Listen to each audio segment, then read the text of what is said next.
Coming up, Todd Liebenow from Forgotten Filmcast is going to be on. We're going to be looking at Welcome to Willits, a movie with a small Dolph part in it. But it's Todd's first time on the podcast. It was a really fun conversation, so I can't wait for everyone to check that one out.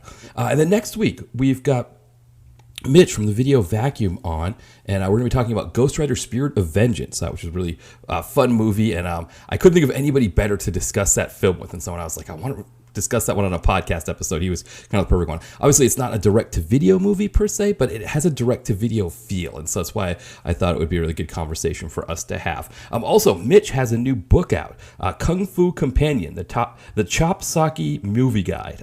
So you can get that on Amazon, in Kindle, and in paperback, but definitely check that out. He's going to be on. We haven't recorded yet, but we're looking to do an episode maybe in April, March or April, where we're going to talk about some Bruceploitation and kind of dovetail a little bit more with that book. But definitely, if you're looking to get into more Hong Kong movies, Kung Fu movies, check out that book. His books are always really great guides that kind of give you a sense of like a certain either genre or like Bloody Book of Horror is a really great horror book that he has, where he kind of just picks a sampling of books from different genres, different eras. And so this one's another fantastic one. So again, it's Kung Fu Companion, the Chop Saki Movie Guide. So definitely check that out.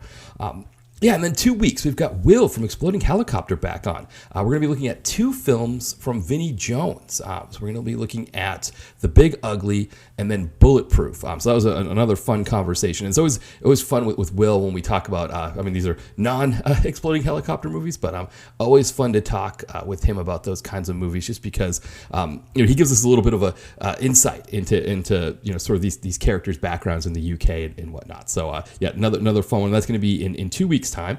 And then we're going to finish out the month with Ty from Comeuppance. We're going to be looking at two movies. First is Assassin.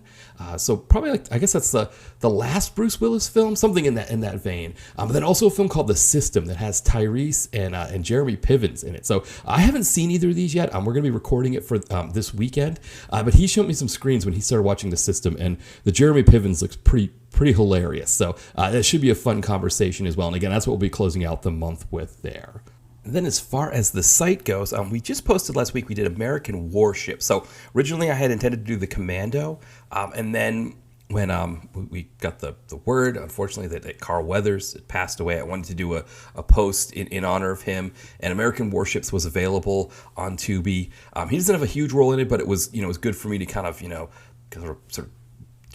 give a paragraph in honor of him and kind of talk about him and sort of have that post be there to celebrate his career. I mean, it was a very sad passing. I mean, we're just seeing him right in these commercials here in the United States with Gronk about the Kick of Destiny, one of the gambling sites is doing.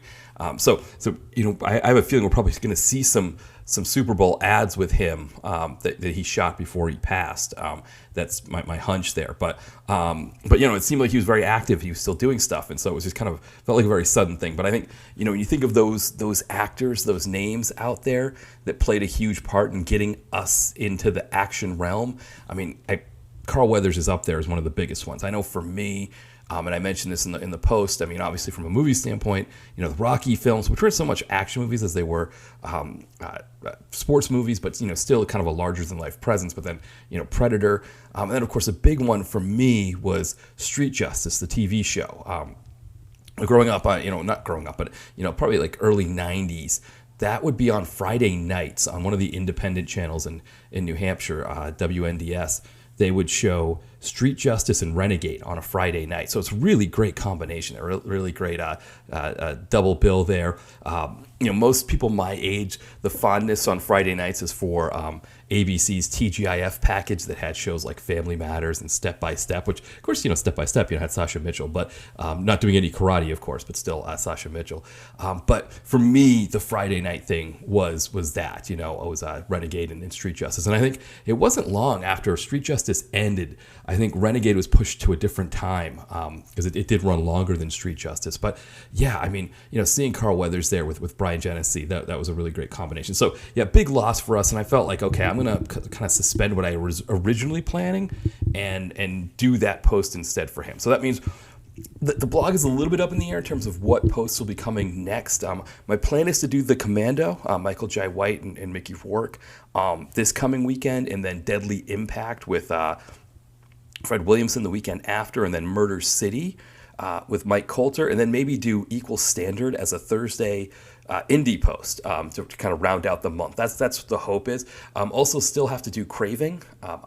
I've almost completely written that review. So again, that was the one that I was writing when I had COVID, so I kind of fell behind on it. But it's almost completely finished. So I might try to get that one up this Thursday just to get that one done and have that one posted as well.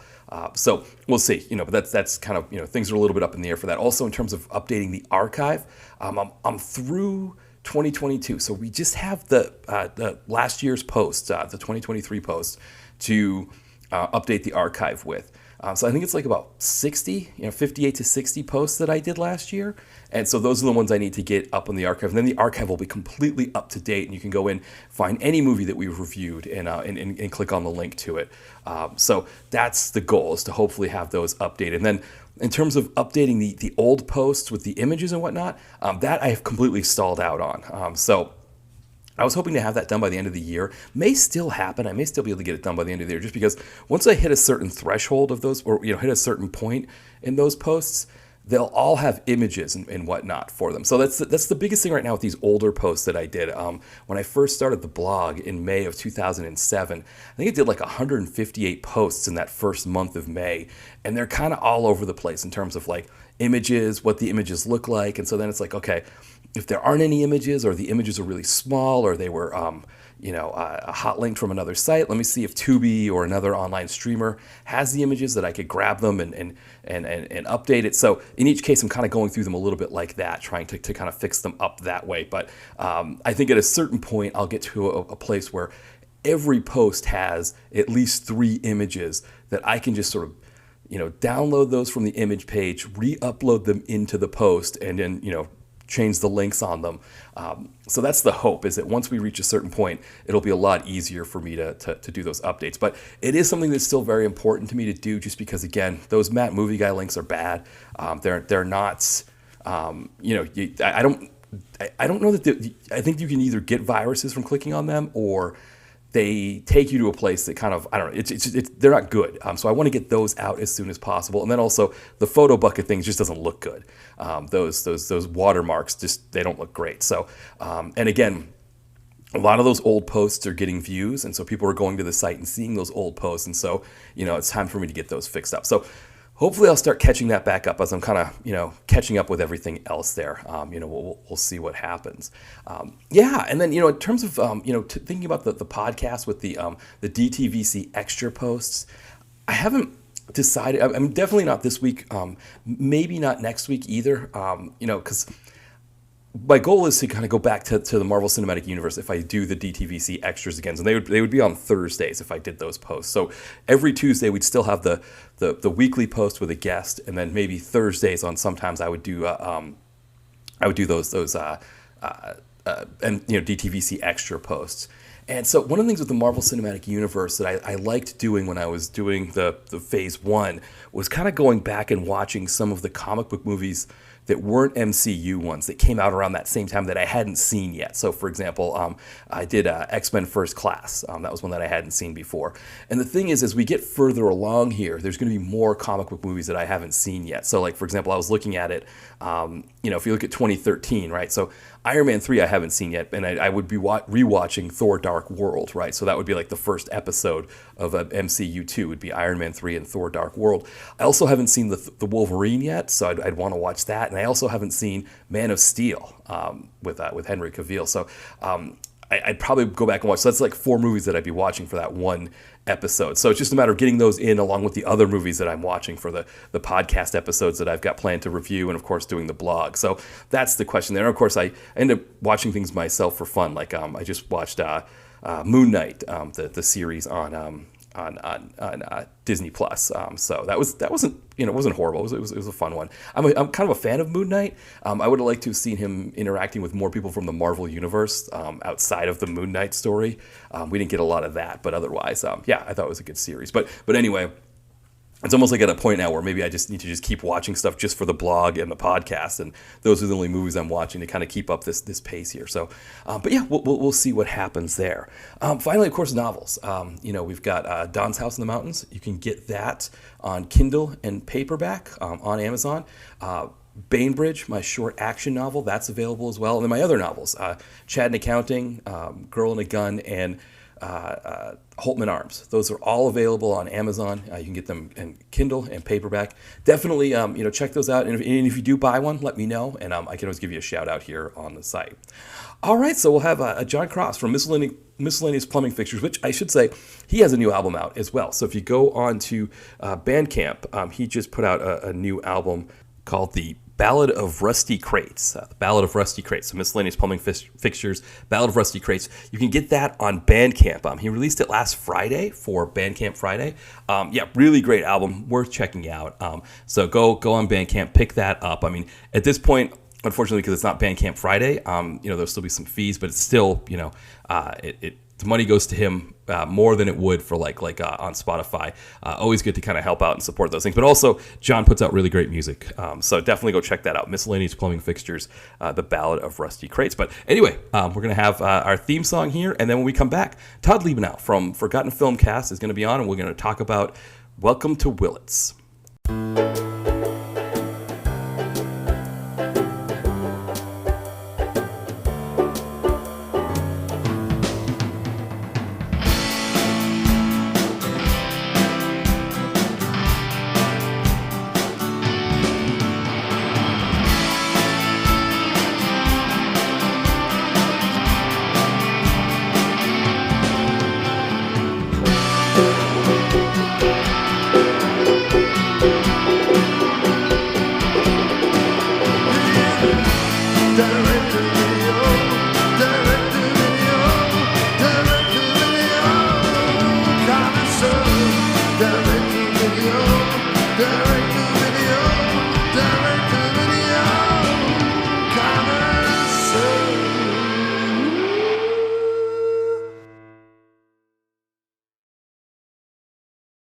All right, we are back, and I am joined by a very special guest. I've got Todd Liebenow from Forgotten Films Podcast. Welcome, Todd.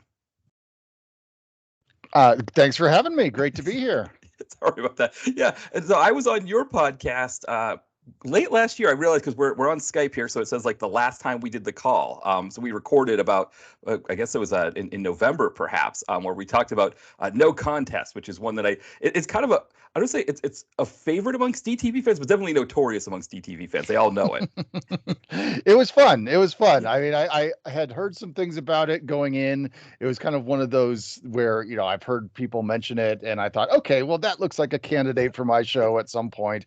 And first of all, I'm always there for its Die Hard but movies, where take the Die Hard concept and do something different with it. But, then you throw into the mix that you've got Robert Davi and Shannon Tweed and Andrew Dice Clay. And I was like, well, this looks like it could be a lot of fun. So exactly.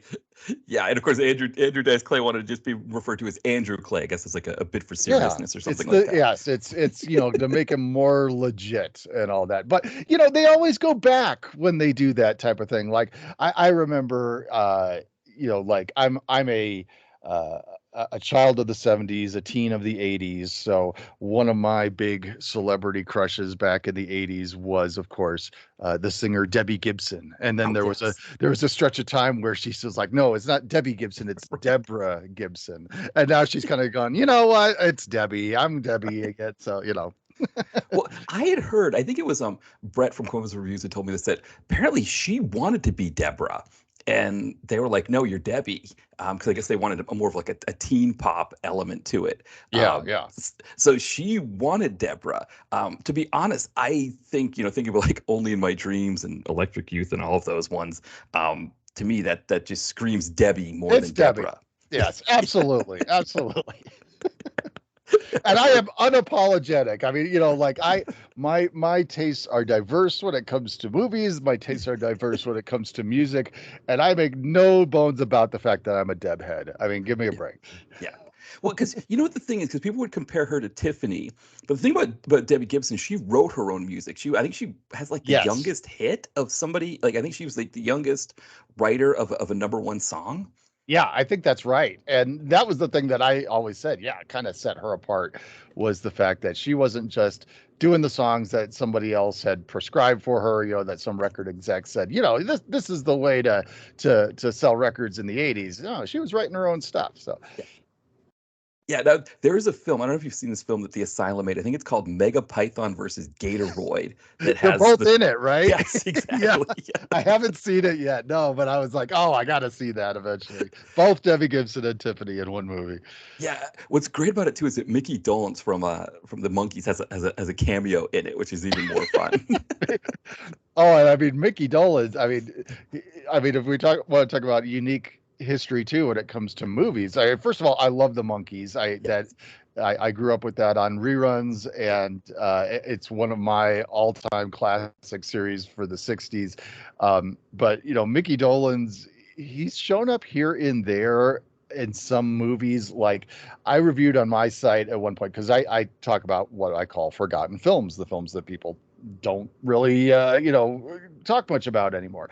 And I remember a few years back, I think it was right before an election even, I ran across a movie that was streaming on Amazon where it was called Linda Lovelace for President, which of course Linda Lovelace, famous for being an adult movie star. And actually weird sidetrack too, but actually she tragically died in a car accident that took place not very far from where I live here in Colorado. She's Wow. buried in an unmarked grave in a cemetery in Parker, Colorado here. But anyway, that's off the point. But Mickey Dolenz is in this movie, in this Linda Lovelace for President movie.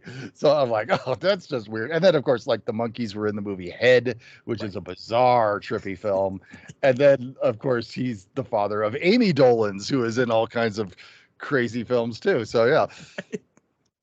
That's awesome. Yeah, I didn't realize that because I'm kind of the same thing growing up. I remember coming home from school and the Monkees would be on in the afternoon, and it'd just be like, oh, gotta, it was almost one of those things where like, I think when I first saw it, I was like, do I want to watch? Excuse me. I'm losing my voice already. Do I want to watch this show or not? But it's like once I started watching, I was like, oh, this is actually a lot of fun, and I had to keep watching it. And It's so a fun show, and it's interesting watching it as an adult. I mean, when it first came out on DVD, I grabbed copy because this was one of those things where it's like, oh, I got to expose my kids to this. They'll love yeah, this thing. yeah, And so we watched the Monkees together, and so watching it now with adult eyes, I'm like, this show is wonderfully subversive, and I just didn't get that level of humor, watching it at like 10 years old on afternoon reruns. So yeah. yeah. It's amazing. There's a show on MeTV called Collector's Call. I don't know if you've heard of that. It's on like Sunday evenings. Yeah, I think I have heard of that. I Yeah, haven't actually watched it, but yeah. yeah, so so it's got Blair, Lisa Wetchell, Blair from Facts of Life. She goes to like these different collectors, and there's a woman who was a huge Monkees collector, and there's like a guy who I guess was like the head of the fan club who was there, like kind of pricing her collection, and she had all kinds of stuff. And I guess the most prized monkey collection, like the most prized thing you can have in your collection is anything that's been autographed by all four members, Uh-huh. because I guess those things Sure. are really rare. But I mean, she had like outfits that they wore on tour, all kinds of stuff like that. Oh, wow. Wow. Yeah. No, that'd be amazing. And of course, I mean, unfortunately, we've lost three of the Monkees. Mickey Yes. Dolenz is the only one that's left. So yeah, that Yeah. that stuff is just getting rarer. Yeah, yeah, exactly. It's an amazing thing because yeah, you look at like those kinds of shows from back then. It's like the amount of like memorabilia that you could get. I mean, lunch boxes, board games. They just kind of made everything. It's kind of funny because growing up in the '80s, I always think that like the '80s had the market cornered on that kind of thing because it's like you have like He-Man that was invented specifically for Hmm. all of that kind of stuff. Yeah. But really, I mean, in the '60s, that was really when they were first like you know, monetizing, teen money or whatever. They were making money off of teens like that. Yeah. No, I wish I had paid closer attention to that stuff because, I mean, I certainly had some of it, Yeah. Being a kid in the 70s, you'd find that stuff in garage sales and Yeah. stuff. But you don't have, I mean, all of the stuff that I had at one point has ended up in a garage sale since then because we weren't thinking about that back then. But Yeah. oh yeah, if only I had still like my Mego, Batman figure and things like Yes. that.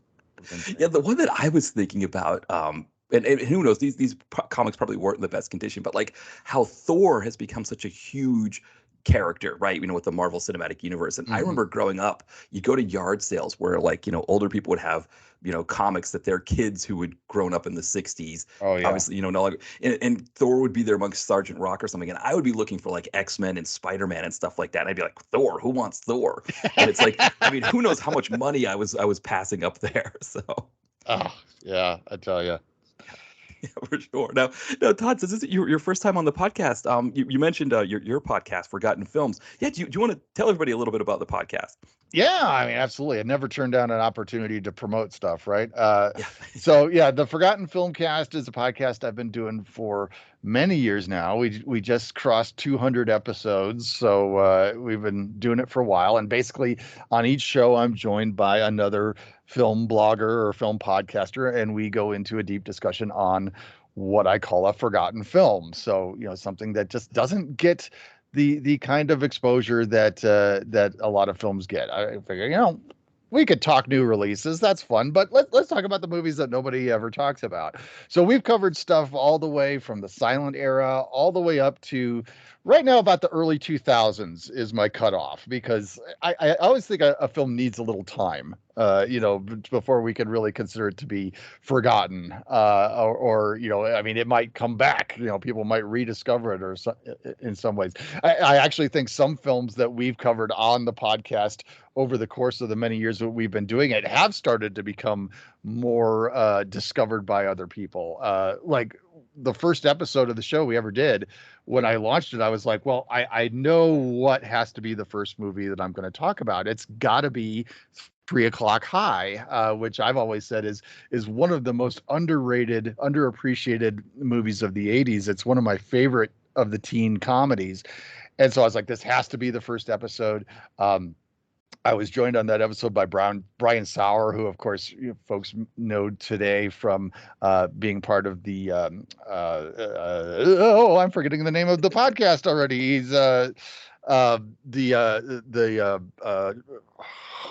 oh shoot, the Pure Cinema podcast, which, of course, is sponsored by Quentin Tarantino's theater out in LA. Quentin's been a guest on that show many times. So, but anyway, I know Brian's a big fan of that show, and so he joined me for that discussion, and it was just so wonderful. And I think over the years now, that film has started to, more people have been exposed to it, and it's really started to take off a bit more. So, that's kind of part of the goal is to look at some of these films and kind of say, well, maybe this film doesn't deserve to be forgotten, or maybe this film does deserve to be forgotten. I don't know, but I'm all about finding out for myself and checking these things out.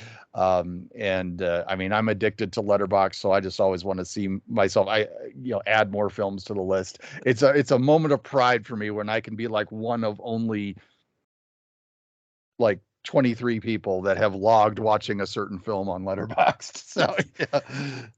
I definitely know that feeling, 'cause I know sometimes with the movies that I review, it's always like when I go to IMDb, if I'm the only critic review, that's always like a real, yeah, like you said, like a badge of honor, kind of a Right. source of pride. It's funny you mentioned about the time gap thing, because recently I was on another podcast, All 90s Action All the Time. We were talking about Highlander 3, the Final Dimension. And an interesting film like that would be the first Highlander that like didn't do well when it first came out. And then it sort of had this kind of post buzz that, it sort of generated a buzz after the fact. And suddenly like the studios were like, oh, we need a sequel for this. And they're like, but there is no sequel. Like the movie ends. Right. Like, Yeah. right, exactly. It's like somebody didn't think this out very well. Yeah. Right, exactly. exactly. But it's the kind of movie that, like, yeah, if you didn't give it time, you'd be like, oh, this is a forgotten film because, nobody really cared about it when it first came out. But then, like, over time, it sort of developed that. And it is interesting how some of those movies sort of change like that, where, one that I think of is Bad Taste. My friends and I loved Bad Taste. We found it in the video store in the Mm. 90s, and we started watching it all the time. And, suddenly Peter Jackson is directing Lord of the Rings movies. And now, Bad Taste has like Blu-ray, limited edition releases, and a lot of people have seen it. Yeah, well, and I mean, and it's always one of those things where some things are going to resonate with people and some things aren't. I mean, Bad Taste for me is a prime example because I watched that and I was like, I don't get the excitement. I was like, I'm not. I mean, I get that it's gooey and gory and all that kind of stuff, but I just didn't see it. To be honest with you, I've watched several of Peter Jackson's early films and gone, it's a miracle that this guy made The Lord of the Rings so good, because I'm not impressed by his early films. I mean, it's the one that is always that the big one for me in that area. And I know, some people just rag on me because of this, but I cannot stand Meet the Feebles. And part of it with that too is I do have a history in puppetry. I have worked as a professional puppeteer. And so when I watch that movie, I go, at least get some people that know how to operate puppets, because to me the puppetry in the film is not great at all. Right. And so I'm like, so that movie to me, I'm just like, okay, you Yeah. guys that love Meet the Feebles, you can have it, because I don't care for it. Well, the other thing with that one is some of those jokes have not aged well either. Well, So yeah. that's the other piece of it. I mean, the bad taste thing, I think I could probably explain the bad taste thing. For my friends and I, we rented that, I want to say in 94. We were like 15 at the time. Mhm. Actually, maybe not even. I'm trying to think if any of my friends could drive at that point when we saw that movie. Because what it was is we were all fans of Mystery Science Theater 3000. So we thought we'd have our own MST3K night. And so we each went to the video store to rent something, and my buddy found Bad Taste, and he's like, "Look at this! The reviews say your VCR will cry out for windshield wipers. How can you not watch that?" And so we got it, and then it was like one of those things where we were making fun of it to start with, and then we realized we weren't making fun of it. We were just like laughing, at how ridiculous all the stuff is. And we used to do different challenges with it, like because there's all the brain eating and stuff like that. And so it'd be like, who can eat, like, those like pickled sausages you get at the at the Oh, at the convenience jeez. store, where it's like, who can eat more, those during those scenes. It was like all that kind of stuff. So I think there's also kind of like an early teen, like freshman in high school element to why it was like a cult favorite amongst us, that I think I probably, if I had come to it like later, it might have been a similar thing where I'd be like, what is going on here? Yeah. Yeah. Well, I mean, you definitely watch things with different eyes when you're in high school and college, and there's things that will resonate with you. And then, sometimes you go back to them later on and you go, boy, I was a stupid kid.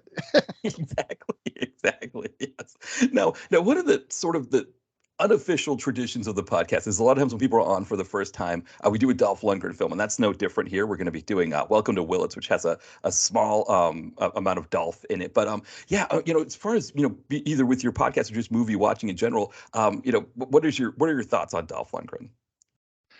Well, I of course was first exposed to Dolph Lundgren because of Rocky 4, so he's always going to be in that position for me. And I've certainly enjoyed him showing up in other things. It's kind of one of those things where with certain movies, that are more mainstream, like you'll suddenly be like, "Oh my, there's Dolph Lundgren. Oh, whatever happened to good old Dolph Lundgren?" Yeah. Like when he showed up in the Aquaman movies, for Yes. example, Yeah. stuff like that.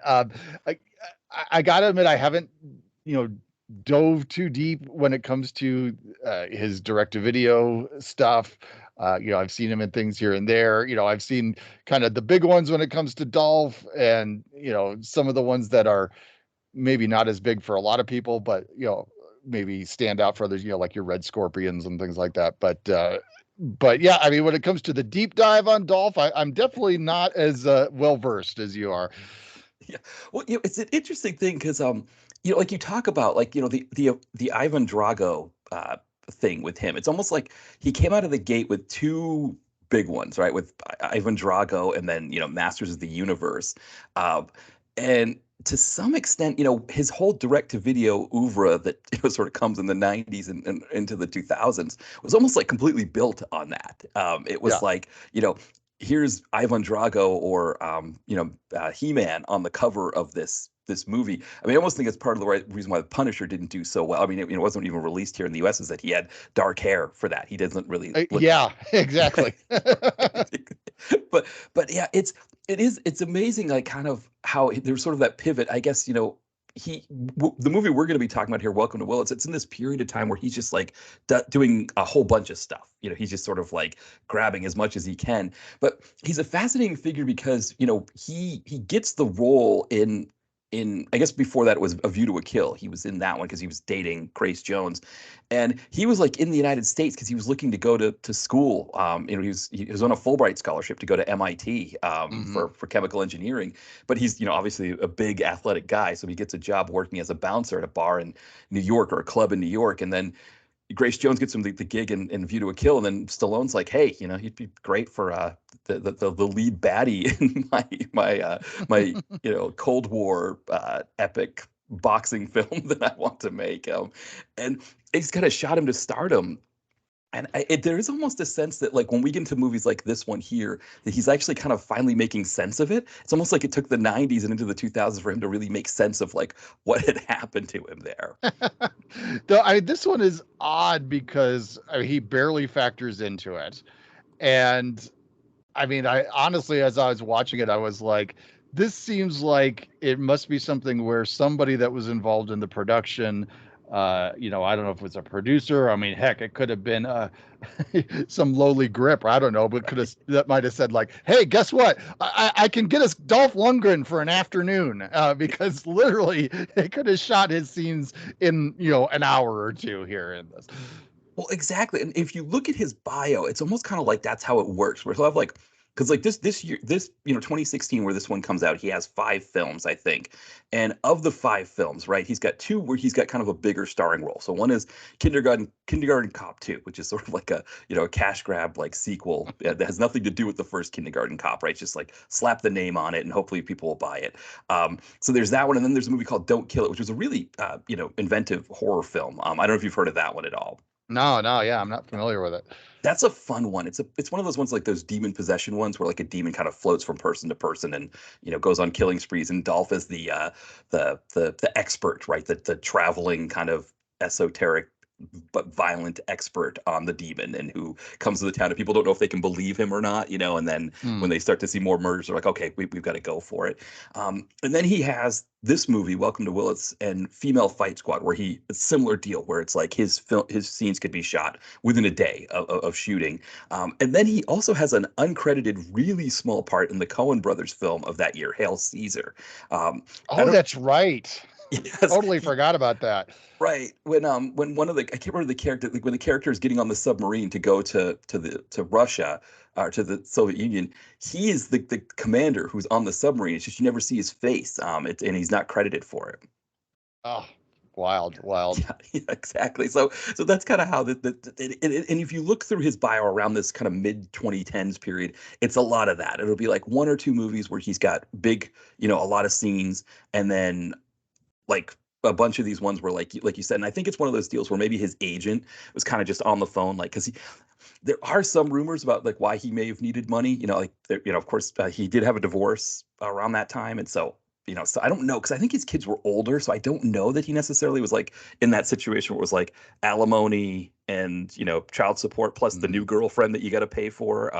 That's where a Right. lot of these guys get into doing these kinds of movies where they've got kind of a few things that they've got to pay for at once. Yeah. Well, life takes those turns. You got to go start doing direct-to-video movies. Exactly. And what happens with him is that he was doing those ones in the 90s and into the 2000s, and then when some of the bigger names started dropping down, like Van Damme and Seagal, he was getting more like parts that weren't as good. And I think he kind of turned to like, okay, I'm gonna direct my own movies, because he has directed about 7 or 8 of these direct-to-video movies. He started directing them on and started making better choices in terms of like, I want to do this kind of movie or that kind of movie. But then I think that happened where he because you notice in the 2010s suddenly the output picks up quite a bit, and it kind of kind of coincides with potentially with the issues going on in his personal life at that time. Well, and he was coming back in the public eye a bit more too, even when it comes to mainstream films, because he's showing up in those Expendables movies and such. I mean, you know, you've always kind of felt like Stallone's got his back to a certain degree, you know. Well, exactly, and also I think it was that Expendables movie where it was almost like he saw it as like, this is my one chance to be on the big screen again, and he really, you know, I kind of think he's like one of the best parts about that movie, and so he Oh, really I agree. Yeah. yeah. Yeah, is he took full advantage of it. So that's probably another piece of it too. Is that, you know, I guess it's, you know, casting the aspersions aside, not saying anything about, you know, the personal life. I guess the other thing too is, even if you're in a happy marriage and everything's going really well, if your agent's coming to you and being like, hey, you know, 50 grand for one day shooting, what do you think? You know, suddenly more of those things come up. It's hard not to take them. Yeah. Well, and I mean, this film, I don't know, the role is almost completely independent of everything else in the movie. I mean, I'm sure we'll dive into it more as we dig into the film proper here, but I mean, what Dolph Lundgren is delivering here has almost nothing to do with the rest of the story.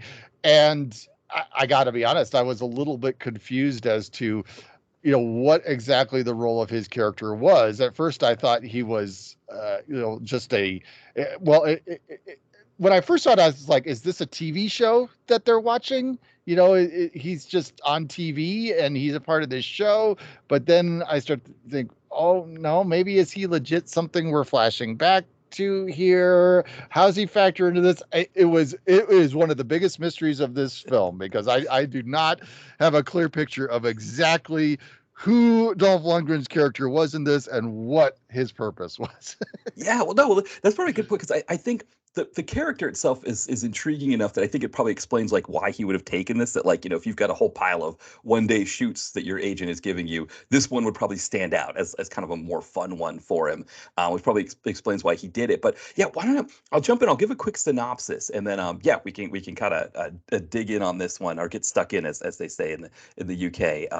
Yeah, so welcome to Willits. It's got Bill Sage, you know, kind of a horror mainstay, who he and his wife, I guess it's his wife, played by Sabina Gadecki, his wife Peggy. They live in the Emerald Triangle, known for its one time illegal weed growing. Now it's kind of quasi-legal, quasi-illegal. But not only does he grow weed, he also cooks meth. And he's cooked this special formula called Emerald Ice. And among the many things it does is it probably makes him see aliens, or think that the aliens are attacking him.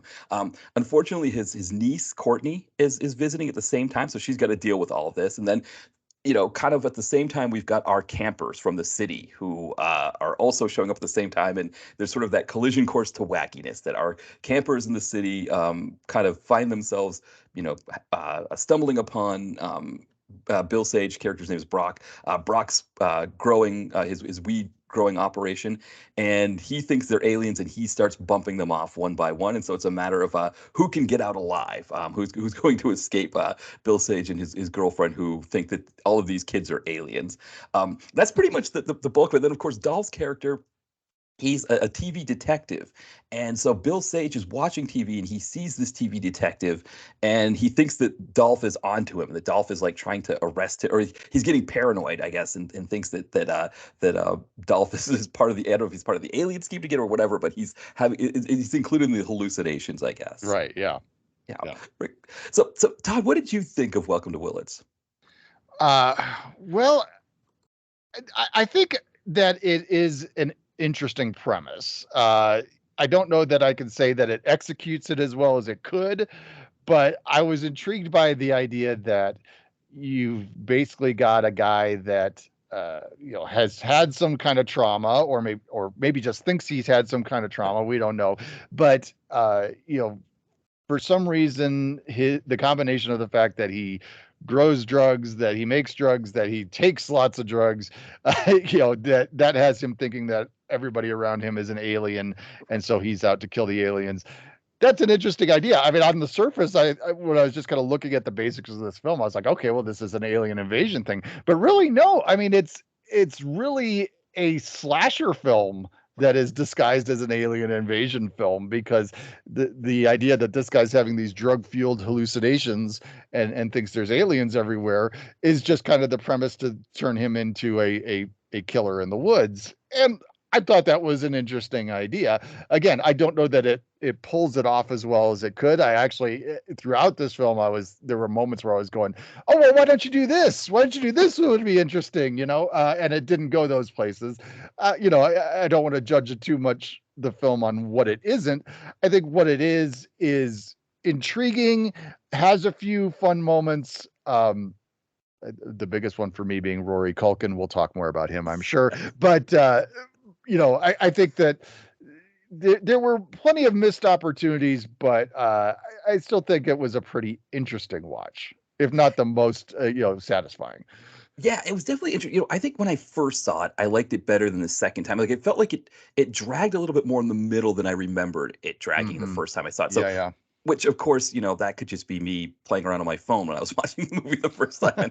So it could have been more me than the movie. But yeah, and I think to your point about like it missing certain points, I found out in the trivia that this was originally a short film, and they built it out to this bigger thing. And I think sometimes that happens when you take the short film and you've got to suddenly add, I think it was like a 13-minute film originally or something. Well, actually, it came out in 2013, so who knows how long? I don't remember how long it was, but when you got to build it out to 90 minutes, it's almost like, you're sort of just tacking things on top of it sometimes. It's sort of like, right. yeah, it's like highways in Massachusetts where it's just add another ramp or another, instead of like actually rebuilding it, it's just keep adding on these things and stuff like that. It's almost like kind of how it works. And then, yeah, when you're watching it, you're almost like, and I wonder if too, if the filmmakers maybe have the same mindset. Like I wouldn't be surprised if, the person who wrote and directed this, I can't remember, his name was Marco. I had him down here. There we go. Oh, actually, Trevor Ryan is the one who directed. I'm thinking of a different movie. Thinking of another movie that I watched for another podcast. So Trevor Ryan was the director and Tim Ryan was the writer. I wonder too if they watch it and think like, oh, I could have done some more stuff here. See, and so there are certainly several movies out there where they started as a short film and then expanded to something more. And I don't have a full list of them right at the ready here, but like sometimes you watch those movies and you go, yeah, it looks like they said, well, we had some success with this, let's make something bigger, and then didn't really know where to go with it. And there's others where you can watch like the short film and then watch the feature and go, yeah, clearly the writer, the director had some ideas that they just didn't have the opportunity to get on screen. Making a short film and doing a bigger one really worked in their favor. The one that pops into my mind thinking about that is like Napoleon Dynamite. That was a short film, and then they did a feature. And I mean, if they wanted to do another feature, I'd be fine with that, because I think there's so much fun cleverness about that movie. But yeah, there's other ones you watch and you go, yeah, maybe you should have stuck with just the short. Right. Yeah. Well, that's a great point with Napoleon Dynamite too, because Napoleon Dynamite, it's like so authentic to the area that it's almost like the person creating it just had like all of these really great characters and ideas based on this, sort of remote Idaho area. And this movie is interesting because it's also in a remote area. It's a very, famous area, the Emerald Triangle. And I do wonder, I don't know if the writer and director, if they're from the Emerald Triangle area, and they were trying to make something authentic, or if they just kind of knew of it, maybe being from California, if they're from California or something. And maybe that's part of it too. Yeah, I was wondering the same thing. I admit I was not familiar with the concept of the Emerald Triangle into this. Even though I live in Colorado, where we've had legal weed for 10 years now, that's not my thing.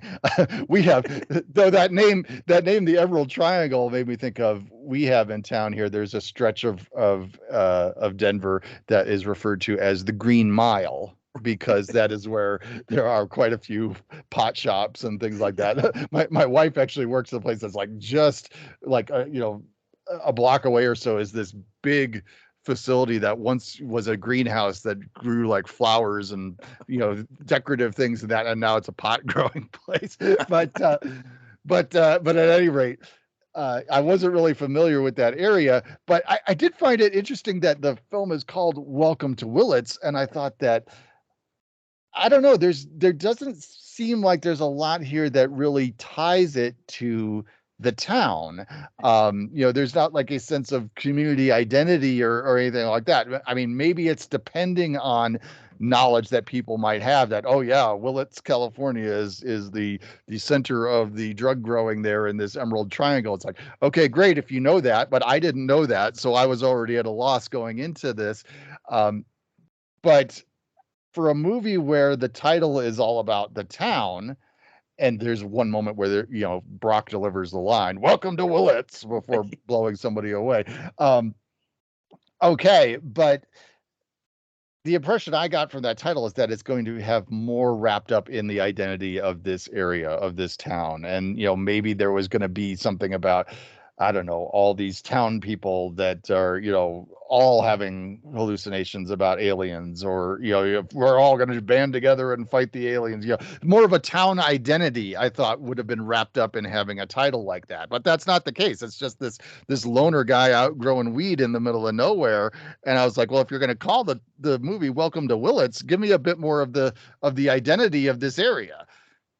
Yeah, I totally agree, because it's almost like the film takes place in Willits more like just because of a technicality of that's where the boundary is drawn, as opposed to it actually having anything to do with the town. Which I agree with you there. Like and I was kind of surprised even that they would use a real town name for this, because with a small town, I would have thought that they would have just invented one. And I think that maybe, like you said, might have played better. But you're right. Like I think there was another title for this, actually. I think when I look at the images, I thought there was another. Alien Hunter was the other title for this, and I wonder if the reason why they didn't go with Alien Hunter is for exactly kind of like what you were saying, where if you haven't seen this and you go into it, you think it's going to be your standard alien invasion film, even though Bill Sage is an alien hunter in a sense. But maybe they wanted something that was like a little bit more ambiguous. But like you said, there's that horror tradition of these small towns that are sort of just all taken over, and this doesn't really fit that tradition either.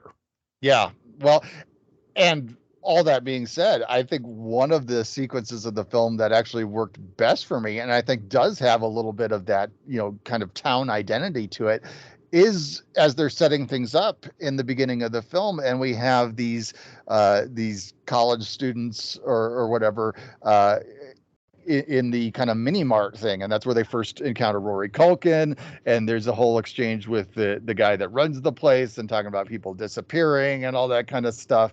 And that just kind of gave it a little bit more of rooting it in kind of the small town, and we're going to be kind of caught up in the identity of the town. But then that goes nowhere. Everybody goes off into the woods, and we never see anybody else. Right, because I think there was a sense that I thought that there was going to be some sort of like escape to the town or something in there. Yeah, and like you said, that never happens. The other thing that's interesting is that when they talk about the disappearances, they talk about Sasquatch. And I looked up the Emerald Triangle a little bit, and I didn't know that there was a Netflix show called Murder Mountain that actually talked about the real disappearances of people. Like, people do get murdered and disappear because, of course, there's so much illegal pot growing going on there that people kind of stumble into the wrong area, or they try to set up their own growing and somebody decides they don't want the competition. So there actually is like a real legitimate like history of people being murdered and disappearing up there. So it was interesting that they use Sasquatch as like the idea, like this guy would believe Sasquatch, when somebody who lives, it was like a local from that area, would know that it wasn't Sasquatch that these people are causing people to disappear. He would know what the real deal is, and would probably be more like warning people to stay away from the wrong, which actually, to be honest, would have set this up a little bit better if that store guy's like, hey, be careful where you go out there, because you stumble into the wrong pot growing place, you're gonna find yourself in trouble. That would have actually, I think, been a bit more interesting concept. Just, the idea of you're out in the woods on a camping trip, but there are these, territorial pot growers out there all, trying to keep people out of their area, and they're feuding with each other and whatnot. That could have been cool. And I'll just jump in and say here, yeah, the Sasquatch thing, we all know that Sasquatch actually lives in Colorado, because we just had a sighting actually late last year. So yeah, no, Sorry, Willits. He's here in Colorado. Yeah. Well, it is funny when you think of like these large, like it's funny for me, even though I'm from Maine, where there are like really large tracts of like unpopulated area, like there's like, towns that aren't even called towns. They're just like letters and numbers, Right. that Yeah. just sort but I remember my friend and I, we were hiking in Colorado, and we were kind of way out, in the western part. And I remember us parking in like a state park area, because we would like bivouac out of that. We'd rent an SUV and bivouac out of that. That's kind of how we would do the hiking. And I remember it was like one of the last nights we were there, and we parked, and it's like an isolation that's greater than I've ever experienced, where you're looking up at the sky and seeing like all these stars and stuff like Oh that. yeah. Yeah. And so, the idea of a Sasquatch being able to live, like Sasquatch could live, pretty well without somebody finding him, or them, if there's a whole group of Sasquatch, because these areas are so remote that like, yeah, people, it's hard to realize, it's hard to visualize it until you've actually experienced it. I admit I enjoy going out into the outdoors there. We go, we don't camp, but we go hiking from time to time. But I can only take so much of the feeling of isolation, because I'm very much a suburban guy. And, I've always like, gotta know that there's like a McDonald's not too far away or something like that, or I start to get weirded out.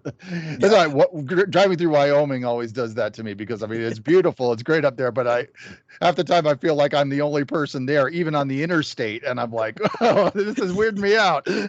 Yeah, I totally get that. The only time I've ever been to Wyoming is actually my friend and I, when we were coming back, because what we would do, I've done 2 hiking trips out there to Colorado. My buddy would go out a lot.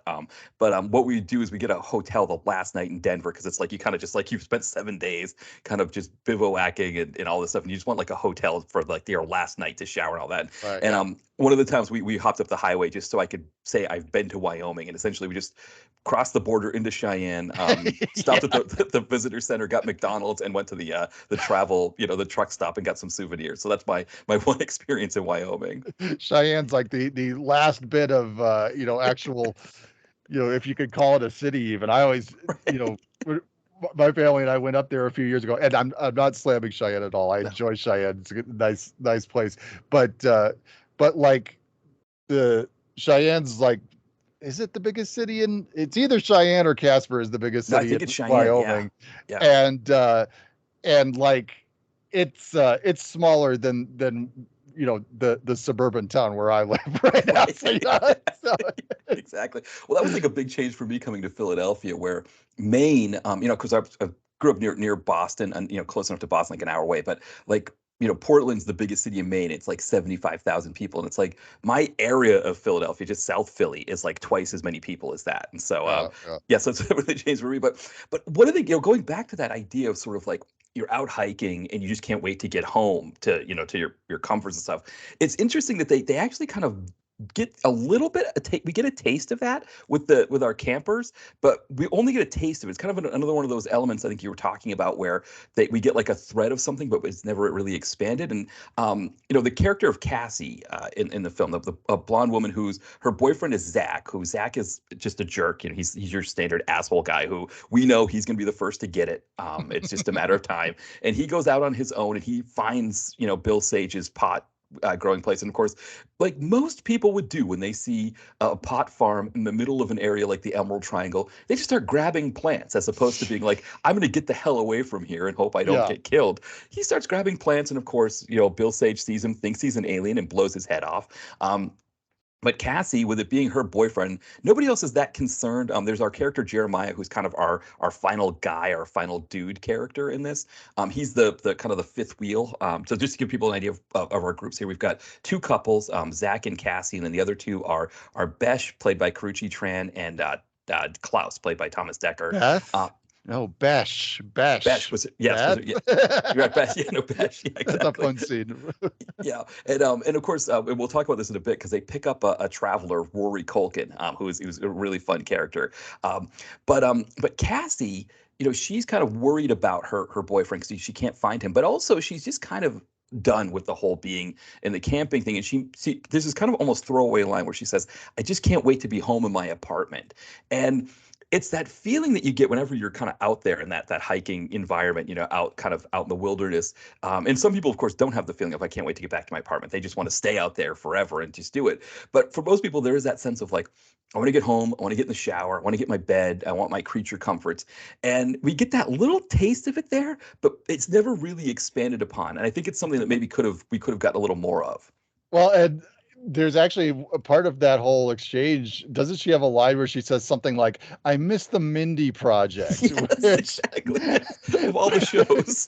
which was one of I think that was my big laugh out loud moment of the film. But yeah, I mean, it's kind of a fun line that does kind of wrap up this idea of, yeah, I'm not made for the outdoors, and just get me back home again. Exactly. No, we mentioned about Rory Culkin's character. So Rory Culkin, he plays this sort of traveler hiker guy who's kind of just, wandering around that Emerald Triangle area, and he's got a big backpack. And so Zach, the jerk character, for whatever reason, he's like rifling through his backpack when they're in the convenience store at the beginning of the movie, which again, I don't know why, why you would think like that's the No. first thing Yeah. they rifle through somebody's backpack. Of all the things a jerk character would do, I don't know what would make him think to do that. But Jeremiah being our final dude character, he's a little bit more honorable. And when he catches this situation, he offers to give Rory a ride as a way to sort of make up for the fact, because Rory catches him going through his backpack. And so Jeremiah offers to give him a ride somewhere. So now we've got Rory Culkin with them. And that's always an interesting thing too, is like having that person. I've never really experienced it to the sense of like having somebody in a camping group that wasn't originally in our camping group. I know when my friends and I hiked out, my buddy and I hiked Mount Antero out in Colorado. There was like a guy who like dug, because I guess in that area that's you can dig for gems in that area. And we met this creepy guy who lived in a van who was like in the area that we were bivouacking, and he was joking about how he was going to tap on our door. And he was like saying all the kinds. I mean, it was just really creepy. But my buddy, of course, he has to go meet everybody when we go hiking, so he goes and starts chatting him up, with him and his buddy. And I was just like, man, this is interesting. Like, I don't know what. Well, I was like, I mean, you really do get the impression that Rory Culkin's character is going to be the source of, some kind of trouble here. I mean, it is kind of a classic horror movie setup that they have this group of friends and they run into this weird guy. And, the first encounter with the weird guy is a bit contentious because, like you say, the one guy's rifling through his backpack for no reason. And, so there's this tension that is there from the start. So you have every reason to believe that as they go out into the woods together, and especially then as Rory Culkin, his name is Possum, by the way, we should say that's that. right.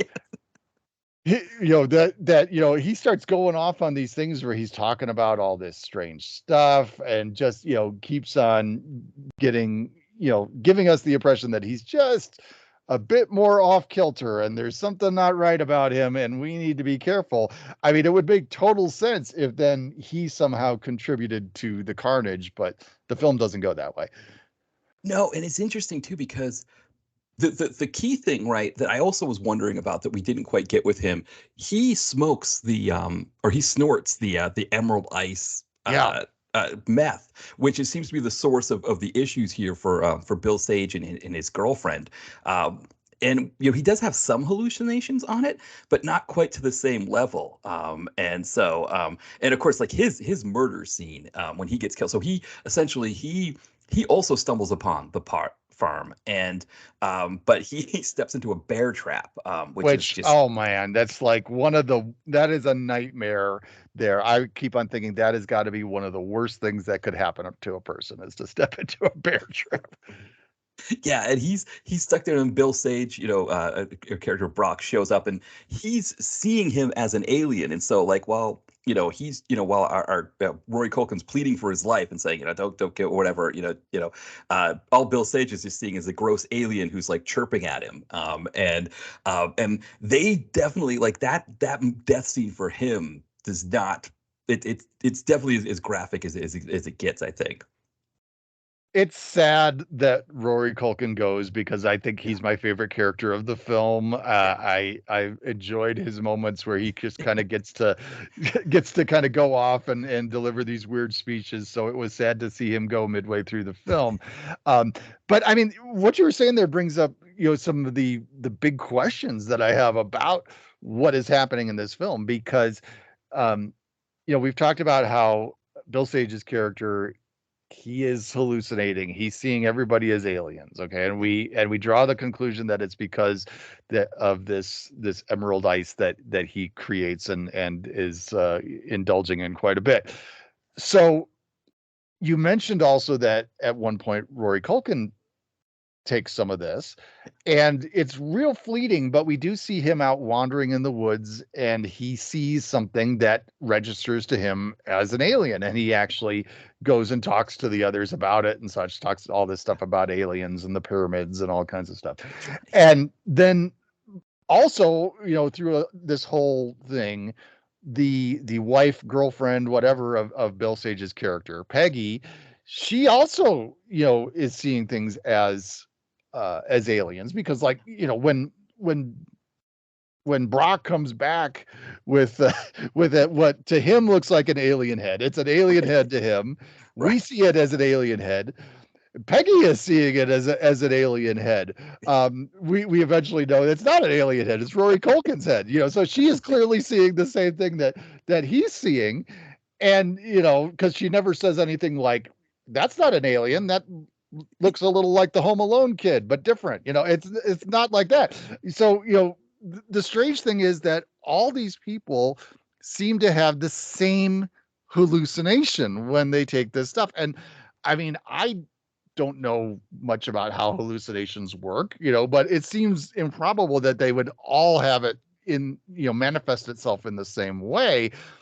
Now, there is a little thread though where they, like, Brock says something about that the aliens are invading, but they do it like chemically and they come through, and I thought, well, there's an interesting concept. It would be interesting if this actually were to ring true at some point, and that would explain why everybody's having the same hallucinations. But again, it's all left a little bit vague, and we don't know if there even are any real aliens in this. But I thought that could have been an intriguing thread to follow had it actually been that, okay, yeah, we do have an alien invasion going on, but their invasion is chemical and it comes through the drug and all that stuff. So again, an interesting concept that they just didn't follow. Right. Or even kind of going back to your idea, your mention about the fact that the movie's called Welcome to Willits, but we don't get a lot of Willits. Rory Culkin having this meth that's the same stuff that Bill Sage has been cooking opens up a whole idea that, like, more people in Willits could be taking this meth and Right. Yeah. and seeing things. And to your point, they could be seeing other things too, right? Like they could be seeing all kinds of things. Like could be the Bill Sage is seeing aliens, like Rory Culkin, like he sees something he thinks is an alien, maybe because he's only taking a little bit, but like you could have, The convenience store guy could see Bigfoot because he was right, talking about exactly. Bigfoot. Exactly. Yeah, it could be that. It could be like a whole thing there, and like you said, it's one of those things. I think with a movie like this, where I think they wanted to keep it smaller scale, but the problem is that as they were trying to keep it smaller scale, they opened up all these avenues that should have been either explored more or just not covered. Like Rory Culkin didn't need to have the meth. It could have just been that Bill Sage cooked it for himself and only he and his girlfriend took it. And then we wouldn't have had this whole avenue opened up to us. But no, Rory Culkin took the same stuff and had another hallucination. So now we're like, oh, well, what else could you do with that? Mhm. Yeah. Yeah. Absolutely. Yeah. And the other character that I really liked in this was Anastasia Baranova's Courtney, the niece character. Mhm. And but what's interesting about her, kind of like what you're talking about with Rory Culkin's character, they almost never, they're never on screen at the same time, but they also never really are active participants in the film at the same time, because it's like, she's on her cell phone at one point and Bill Sage thinks that she's talking to the aliens, so he essentially ties her to a chair and stuffs her in a closet, and that's where she spends the good bulk of the middle of the film, is just Right. sitting there. And the one thing that's interesting is she's almost like our eyes, right? Because like you talked about, like how Bill Sage has this alien head in a bag and he and his girlfriend Peggy are seeing the alien head in the bag. We know that's Rory Culkin's head because we're seeing it from her vantage point through a hole in the closet door. That we see that it's actually a human head. That you know, and of course, she wouldn't know it's Rory Culkin. She's never seen, but she knows it's a human head. And so it's an interesting element too. Like I get like the idea of like him being paranoid and thinking that she's invading them and like whatever, doing all of that. But it was one of those things where she was such an active role in the early part of the film, and she creates such a great character, and then she's so big at the end of the film that it was an interesting decision to sort of just sideline her for that big piece in the middle. I agree. And I found that to be a bit frustrating because I think she comes across as the strongest actor of the whole film. She establishes herself very well in the beginning of the film. There's a great interaction with her and then the Jeremiah character in the mini mart at the beginning of things. It's very charming. It sets up the dynamic between them that's gonna kind of come to fruition in the third act of the film. So right from the beginning, she's set up as being a very intriguing and interesting character. And then, she gets tied up, duct tape over the mouth, stuffed in the closet. And so she doesn't get a chance to do anything during the middle part of the film, except, spy out that little hole and look worried. Once she does free herself and such, the third act really does give her a bit of a chance to shine. She again, I think, establishes herself as being a very strong actor in that last part of the film. But it is certainly frustrating that you're going to take your strongest part of the cast, I think, and make it so that they really can't contribute much during the middle portion of the movie. Yeah, it's like an interesting concept because it'd be like if in the first Nightmare on Elm Street, right? If like Freddy like captured, Heather Langenkamp, right, and just like, captured her, and then she was just sitting there for like the whole huge chunk of the movie, and maybe Johnny Depp was kind of loafing around or whatever, and then suddenly we bring her back at the end. It's like, no, the reason why it worked, right, was that she was there throughout the film doing things, and usually what happens in this kind of movie where you have this sort of, I know it's like a trope, the final girl, and she's kind of in that vein. Usually what happens is she would have joined their group, right? Like Jeremiah, he's the one guy without a significant other. He invites her along. She joins him, and then she's helping him find his friends, and they're fighting off Bill Sage. But there was this other element of her being related to Bill Sage's character and all of that kind of piece that she still could have I think even escaped sooner and met up with Jeremiah out in the woods and them sort of trying to find their way. But I think the other problem too, of course, is that the movie needed to pad 90 minutes, and so it's like at the moment she and Jeremiah join up, it's like kind of a quick dash to the end because we've established them as such strong characters that there's really Bill Sage is really no match for them.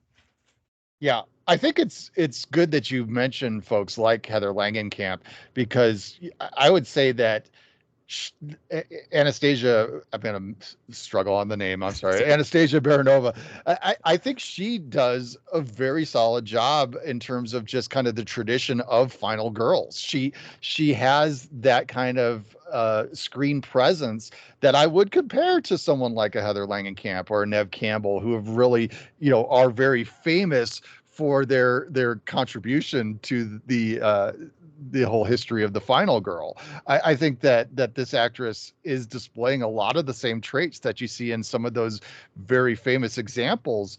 That does, I think, again, make it more challenging, just given the fact that she is sidelined for a portion of the film. Yeah, and I wonder, like, maybe if there was either a sense of, like, again, we're talking about this potentially, starting as a short film that, may have been expanded out, and like maybe they didn't realize. I think, what's interesting, I think, about this movie too is that so many horror films are based solely on the characters trying to escape the baddie, and the baddie is more of like this sort of nameless, faceless, sort of person out there, kind of, wreaking havoc. But in this movie, there's so much based on Bill Sage and what Bill Sage is going through, that it's an interesting take on it, right? It's like a unique take, but some of these, what we as we call them tropes, they're there almost for a reason. That, like, for us as humans, right, we want to see the final girl. We're kind of more interested in her struggle than we are in what Bill Sage is doing when he's murdering innocent people because he's high on meth. And so it's an interesting thing that I think they were trying to split the difference in a certain way, but it came out a little bit it came out a little more awkwardly, I think, than they wanted.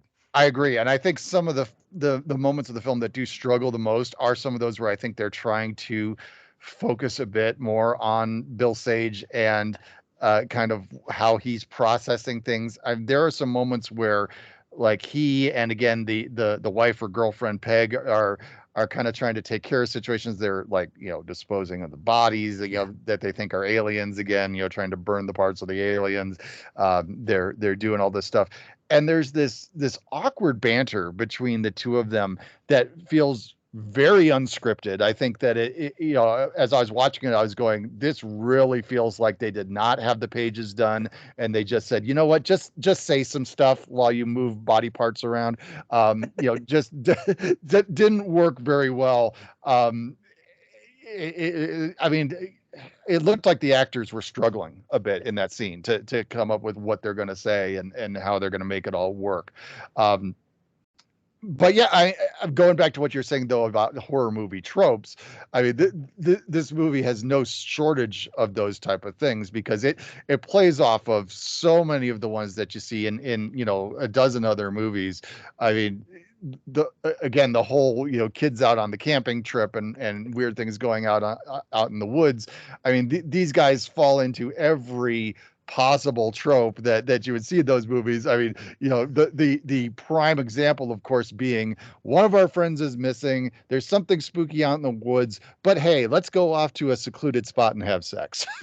Exactly, because it's like it's almost like there's just this sort of vacuousness that they create with these characters. Like they make them so like there's like this disdain for them almost within the filmmakers, like, of these characters, like, where they're just so like but it's interesting, like you said, like, they're so vacuous, but on the same token, like, for example, the couple that goes out and has sex in at the time when Zach is missing and Jeremiah is going out looking for Zach, and they just decide, yeah, we're just gonna go find a spot and go have sex.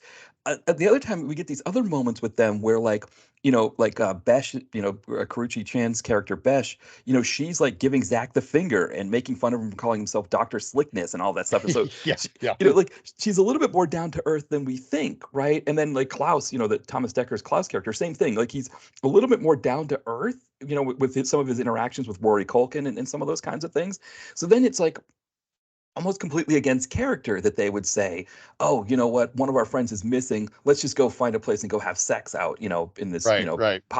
Like, it's almost like the movie wanted them to be extremely vacuous and completely self-centered and not really care about other things, but at the same time they would have these moments where they're much more thoughtful, and so then the idea that you do something as extreme as being like, let's go have sex while our friend's missing. And the other thing too is he's the guy whose car it was, so it's almost like one of those things too where, like, the fact that they were just so like, oh, who cares if he's missing, it's like, well, no, he's the guy who has to drive us home, like, we probably should find him. So that was an interesting thing. Yeah, I could never really get into how the brains of teenagers out in the woods in horror movies work because they just don't think straight. Exactly. Well, we're gonna take a break here, and then when we come back, we'll finish up talking about Welcome to Willits. It's the early '90s in LA. The war on drugs is raging, and Detective John Bainbridge is the LAPD's secret weapon against crime. Former special forces in Nam, he's a cop on the edge. When he and his partner Geary uncover a potential human trafficking ring, it doesn't take long before John Bainbridge realizes this thing goes all the way to the top, which doesn't scare him. That just means they'll fall that much harder when he takes them down. Part send-up and part love letter to early 90s action films, Bainbridge will take you back to the golden days of Canon, PM Entertainment, and AIP. You can get it in paperback or on Kindle and Kindle Unlimited from Amazon. Follow the link in the podcast description. My newest novel, Don's House in the Mountains, is available now. It follows Don Veazey, who after 20 years has finally made it as a writer, going from an AP English teacher to richer and more famous than he ever could have imagined. In the process, his wife Lois, feeling alienated and resentful of her husband's success, has filed for divorce, forcing Don to move to a house in the White Mountains of New Hampshire. With time alone to reflect, he's able to see how his new wealth and fame has affected his life in ways he never expected. Maybe the biggest of these is his new house, which is bigger and nicer than anything he's ever had in his entire life, but the longer he lives there, the more he gets the sense that it might have magical powers. But that can't be right. A house can't have magical powers, can it? Pick up Don's House in the Mountains today. You can find it at Amazon in paperback and in Kindle. All right, we are back, and yeah, one of the things about this movie we were just talking about is how it kind of centers things around the bad guy or the killer more than the characters that are trying to avoid the killer. But Bill Sage, of course, was that character. What did you think of Bill Sage's performance? There were moments where I was on board with what he was doing, but there were other moments where like I kind of said earlier, I think there was a little bit of a struggle. He wasn't quite as charismatic as what I was hoping for. At times it got a little goofy, to be honest with you. And like some of the things even that they have the character do, I was thinking, well, that's just kind of going into the alien invasion playbook, like the tinfoil hats and that type of stuff. It's kind of like, but maybe we could have been a little bit more original. I mean, I guess one thing that it does get pulled off very well is just the fact that we don't really have an idea of how much of what he's experiencing is legit and how much of it is just in his own mind. If they were going for a bit of ambiguity there, I mean, they pulled that off. There was a part of me that did want to know a bit more as to if he ever was actually abducted by aliens. We have all these scenes where he kind of flashes back to the examination table, and those moments are some of the kind of the weirdest and gooeyest and grossest of the movie. That's a freaky thing to show there. And I think in those moments he does pretty well, but I think the performance was a bit hit and miss for me. Yeah, I agree. This was another piece of the movie where when I first saw it, I was like, oh, Bill Sage killed it. He's amazing and all of that. And then when I came back this second time around, I was like I said, I was kind of seeing like what you were seeing, the same thing, which again just makes me think that maybe I was like playing on my phone and, catching more of the hits than misses the first time I saw it. But, I mean, he's like, kind of a, veteran character actor who's done all kinds of different things. And he's really great, I think, in that kind of that, give him like a small piece of a movie and let him really drive home that small piece of it. There was a movie he did called I think it's We Are What We Are, that I covered on a previous podcast, like way back in 2014, the early iteration. It was about a family of cannibals, essentially, and it had Michael Parks in it as well, which Michael Parks is he was really kind of driving the movie. He was a police detective whose daughter had gone missing, and he kind of discovers that she was probably eaten by this family. Also had Amber Childress, who people know now from the Randall scandal. He was Randall Emmett's first wife, and so she's like the daughter, and kind of one of those things where she sort of takes over for him because he dies from whatever it happens from eating people. I guess there's a brain disorder that happens, I guess, if you eat too many people. I don't know how that works, but he was really good in that. But again, it was a smaller part, and I think you might be right there. I think this might be one of those deals where the director and writer said, hey, Bill, just go for it. And he did. He just went for it. And it's one of those deals where, especially if you're on a tighter shooting schedule and you've got to really kind of make things happen, maybe the just going for it, sometimes you got to take it one way or the other, whether it works or not. Mm-hmm. Yeah. Yeah. I mean, there's one joke in this, and actually I kind of going into more of a personal thing, but there's that one joke towards the end where, like you said, it's kind of getting more goofy as it's getting more macabre. And there's that part at the end where he's talking to Peggy, and they've killed up pretty much all the kids. And I think they've discovered at this point that Courtney's escaped and they're trying to find her. And he says something along the lines of like, well, the reason why the aliens picked me is because I'm so smart. And he commented about having a 180 IQ or something like that, which is kind of a throwaway joke, which I do kind of wonder if that was like you said, he just ad-libbed that line and like, hey, it's hard having 180 IQ. But it reminded me of when I was recently doing like this writers group thing, and the people that were kind of in the writers group with me, I submitted like, the beginning of one of my novels, and they didn't get what I was going for a lot. And it had this sense of like, I could see them like watching this movie, and when the character says, I have 180 IQ, them being like, that's really weird that you said he had 180 IQ when he seemed really dumb through the whole movie. Sort of just completely missing that joke there. But it kind of, to your point, is that joke kind of on its own would have been really funny, but it was almost kind of like you said, it was like almost sort of like this like layered on goofiness that it was like by the time we got to that point, it was just like we kind of wanted to see Courtney and Jeremiah sort of get out of this, however they were going to get out of it, more than we cared about Bill and or Brock and Peggy, having these inane conversations. Well, and the dynamic between Brock and Peggy is a little weird. I mean, there are times when they play it kind of light and a little goofy, like you were saying, but there's other moments where you almost get the impression like it's somewhat of an abusive relationship, and the two things don't quite jive. Those moments of trying to be a little bit more light and silly. Then when you have those darker moments where you start to wonder, is he is he hurting her in some ways, things like that. It causes your brain to do weird somersaults, and it just doesn't really fit the tone of the film. Yeah, there's definitely a controlling vibe there, right? Because he will order her around at times and in ways that are not very friendly, that gives you the sense, and the way that she's very submissive and does whatever he says for the most part. I mean, she's definitely not on board with tying up Courtney and stuffing her in a closet, but she does it because it's almost like she's afraid of what he's going to do. And I think that's something that, again, it's like there's a lot of threads of these things, but not a lot of connective tissue. And it's almost like if you're going to go that way, you've got to fully go that way. Because abuse is not something that, like you said, you can't really play abuse for laughs.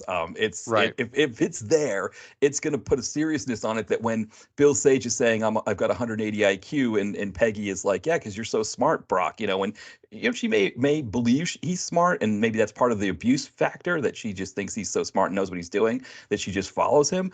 But it takes the whole edge, or takes any kind of humor out of a line like that. I kept waiting for a moment where she was going to maybe question his actions and, maybe then start to think, something's not right here. I mean, it would have made perfect sense, actually, and actually would have fallen into, again, some tropes we probably see in other horror movies, where she would have a moment of realization and say something's not right with him, and have her actually be the one to maybe assist in freeing of Courtney. Now, of course, probably after she did that, she would have been the next one to die, but that would have actually made some sense. Yeah, and actually, to your point about the hallucinations thing, because you're right, it makes more sense that Bill Sage is the only one who can see the aliens because that's the way the meth is affecting his brain, and that Peggy would see a human that's dead, right? That Peggy would not be putting, and even you could do the abuse thing where even like she's like seeing that it's a human, but then like because Bill is insisting that it's an alien, that she almost like believes that like he can see that it's an alien that she can't, or something. Right. Like they could have done some more things with it there, but instead of it just being like, oh well, they're both taking the same meth, so they see the same thing. Which, like, to your point, like the hallucinations don't really work that way, right? That you just because it's like it doesn't, like when two people take acid, they don't see the same thing when they take acid. Yeah. Not everybody sees the penguin like Billy Madison does. Exactly. Now, one of the interesting things I was trying to kind of figure out, because some of these movies, again, there's always this idea of the kids, right, going on the camping thing. And one of the things is that it seemed like they were looking for like hot springs or something, but I was trying to figure out like why these kids would even be here. And there wasn't, usually with these kinds of movies, it's like an uncle's camp that they all go to, or something like that. Mm-hmm. And I was just looking on a map and I was like, okay, Willits is about like 2.5 hours from San Francisco.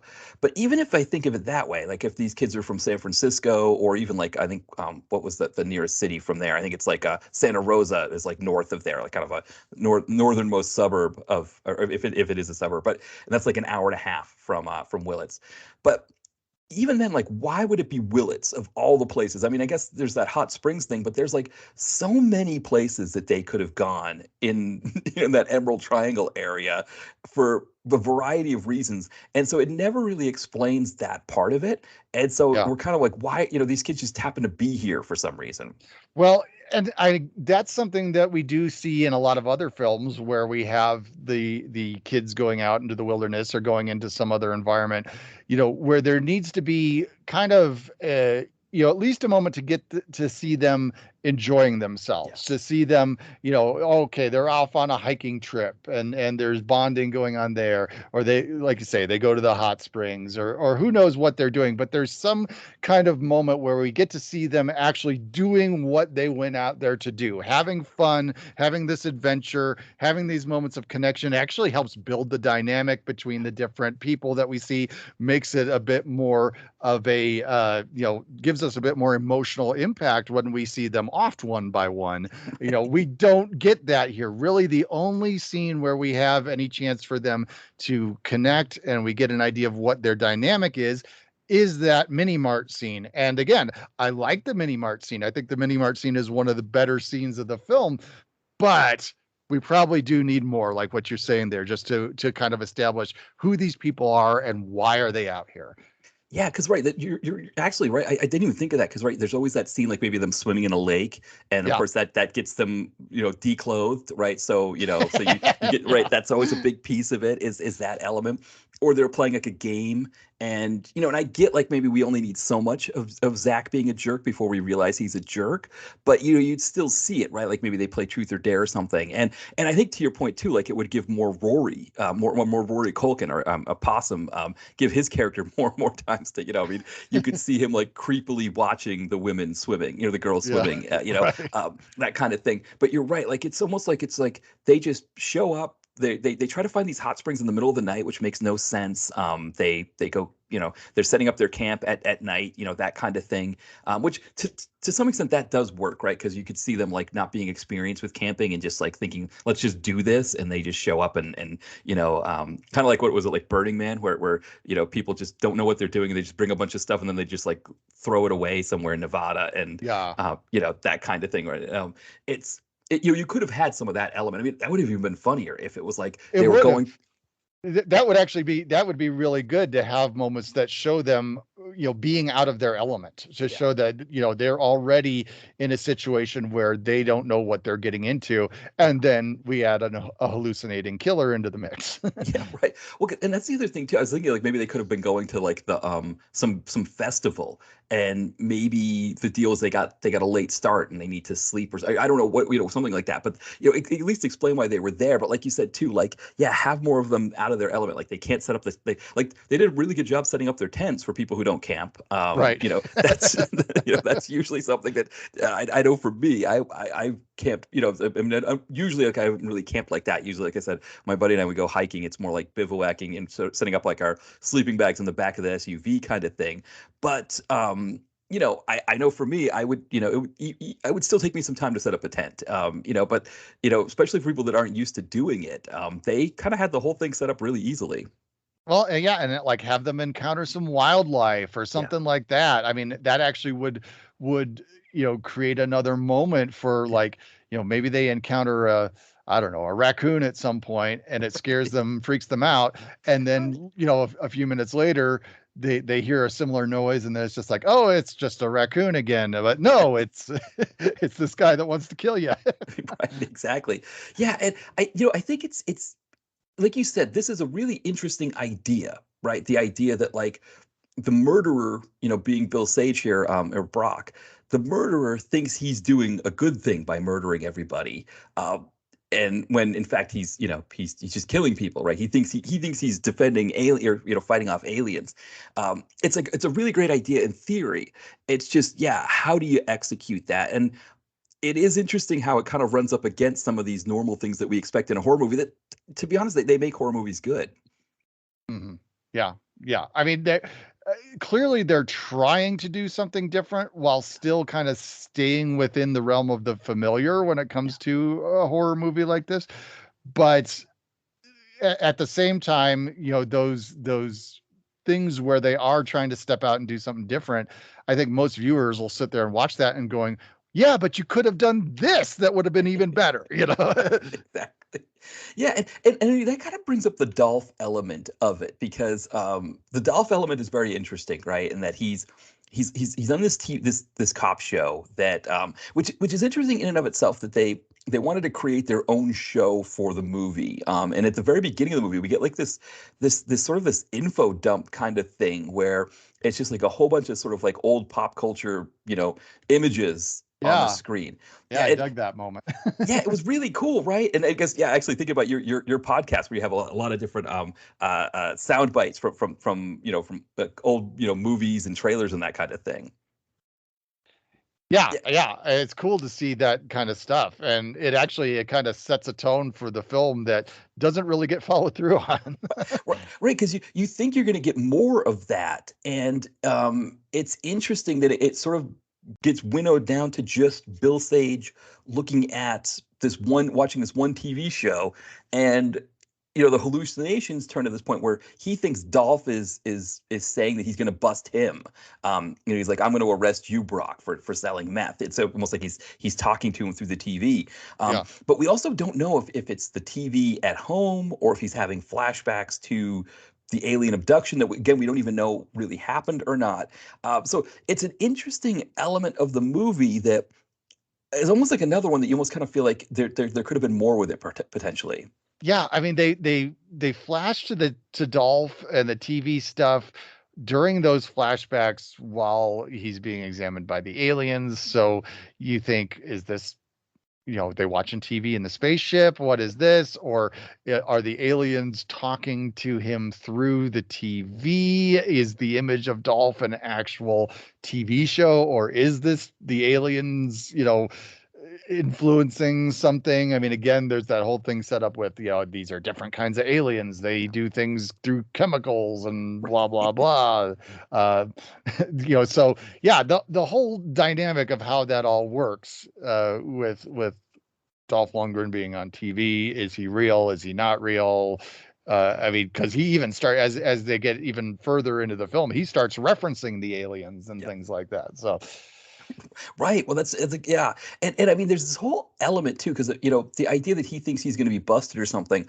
I looked into a little bit on the Emerald Triangle because I was kind of curious about it, and there is kind of this understanding of like this sort of tense. Or I don't even know if it's tense, but there's an interplay between the police and the authorities and the pot growers in that area. And I think it's almost like a sense of like, that the authorities don't really have the energy or the resources to police the illegal growing in that area. So sometimes they look the other way, and then there's sort of like, of course, now with California, I think they said 96. I didn't realize it was that long ago that they passed the medical marijuana. They legalized medical marijuana in California, and so that's when they've sort of tried to transition from an illegal growing to legal. And there's still sort of like that mix there where some people are growing legally, some illegally, but the police could have had this mindset of like, well, we can't police at all. The area is just too vast, and we have such small resources for this vast area that they let some slide, and it maybe even get kickbacks. And it's an element of the movie that they don't really get into again as well. Like again, talking about the Courtney character, if maybe she escapes sooner and she calls the police and they're like, no, we can't go out there. We don't have, our one guy is over here. And so then that kind of reinforces why they're on their own, because there's that sense too of like, I know Jeremiah's character was injured and that's why they couldn't walk away from there, but they probably could have walked away. I felt like, I don't think Bill Sage would have found them if they had just kind of walked out and just sort of ventured away from where they were, but they felt like they had to come back and get a car to escape. And so, but some of those elements I think could have been interesting as well to sort of play into their remoteness and isolation there. Well, and it could have been that type of thing too, where like they get in touch with the police, and it's the kind of that's just Brock. He's harmless, that type of thing. They're like, yeah, we're not going to go out there again. The last time we went out there, he was mumbling something about aliens and stuff. Don't worry about him. Just let him grow his pot, and if you leave him alone, he'll leave you alone. That type of thing. Right. It's like, because you could see that kind of thing working, and you could see even like a kind of like a big bumbling like M.M. Walsh type character as the sheriff. That would have been perfect for that role. I'm sure there's plenty of. I mean, obviously you couldn't have gotten M.M. Walsh for it, but there's plenty of people that they could have gotten for that role who would have been perfect in that. And it would have kind of set more of a stage. Even like an idea too that like there's sort of like I don't want to say like these crazy kids out here, these city kids that that just causing trouble or something like that. And they ignore it too. Well, yeah, that's going back to that kind of small town dynamic we were talking about before. Another thread you could have explored here was the idea that maybe the folks that call this place home don't very much like having a bunch of snotty college kids come out and trample all over their woods and set up their tents and have sex out in the forest and all that kind of stuff. Well, because I thought that's where they were going to go with that when they have the guy behind the counter. And instead, he's like talking about Sasquatch, and that the character of Klaus, one of the kids, he's insulting this guy behind the counter. Yeah. And it's just sort of happening, which again, it was like an interplay in the movie that I almost feel like they were trying to use him, Klaus insulting the guy behind the counter as a way to be like, you'll be okay with us murdering Klaus later on down the road, which Right. it wasn't enough for me to want to see him killed, but it was also kind of like a, okay, well, usually when that kind of thing happens, the clerk will in some way get over on them. There'll be some, there's sort of like a karmic retribution, right? Where like maybe they need help from that guy, and he's like, well, you insulted me earlier. I don't know what you want from me now. That didn't happen there either. Yeah, no, absolutely. I mean, they do certainly take some of those steps to try and justify getting rid of some of these characters. At the same time, there's the ones that you don't want to see them go. I mean, like we talked about the one girl who is just wants to watch the Mindy Project or whatever. I mean, she's just she's out of her element, and she knows she's out of her element, so it's kind of like you feel bad for her. And like I say, Rory Culkin, I mean, I'm like, no, I'm sorry, give me Possum the movie here. I mean, Exactly. I could take a lot more of Rory Culkin.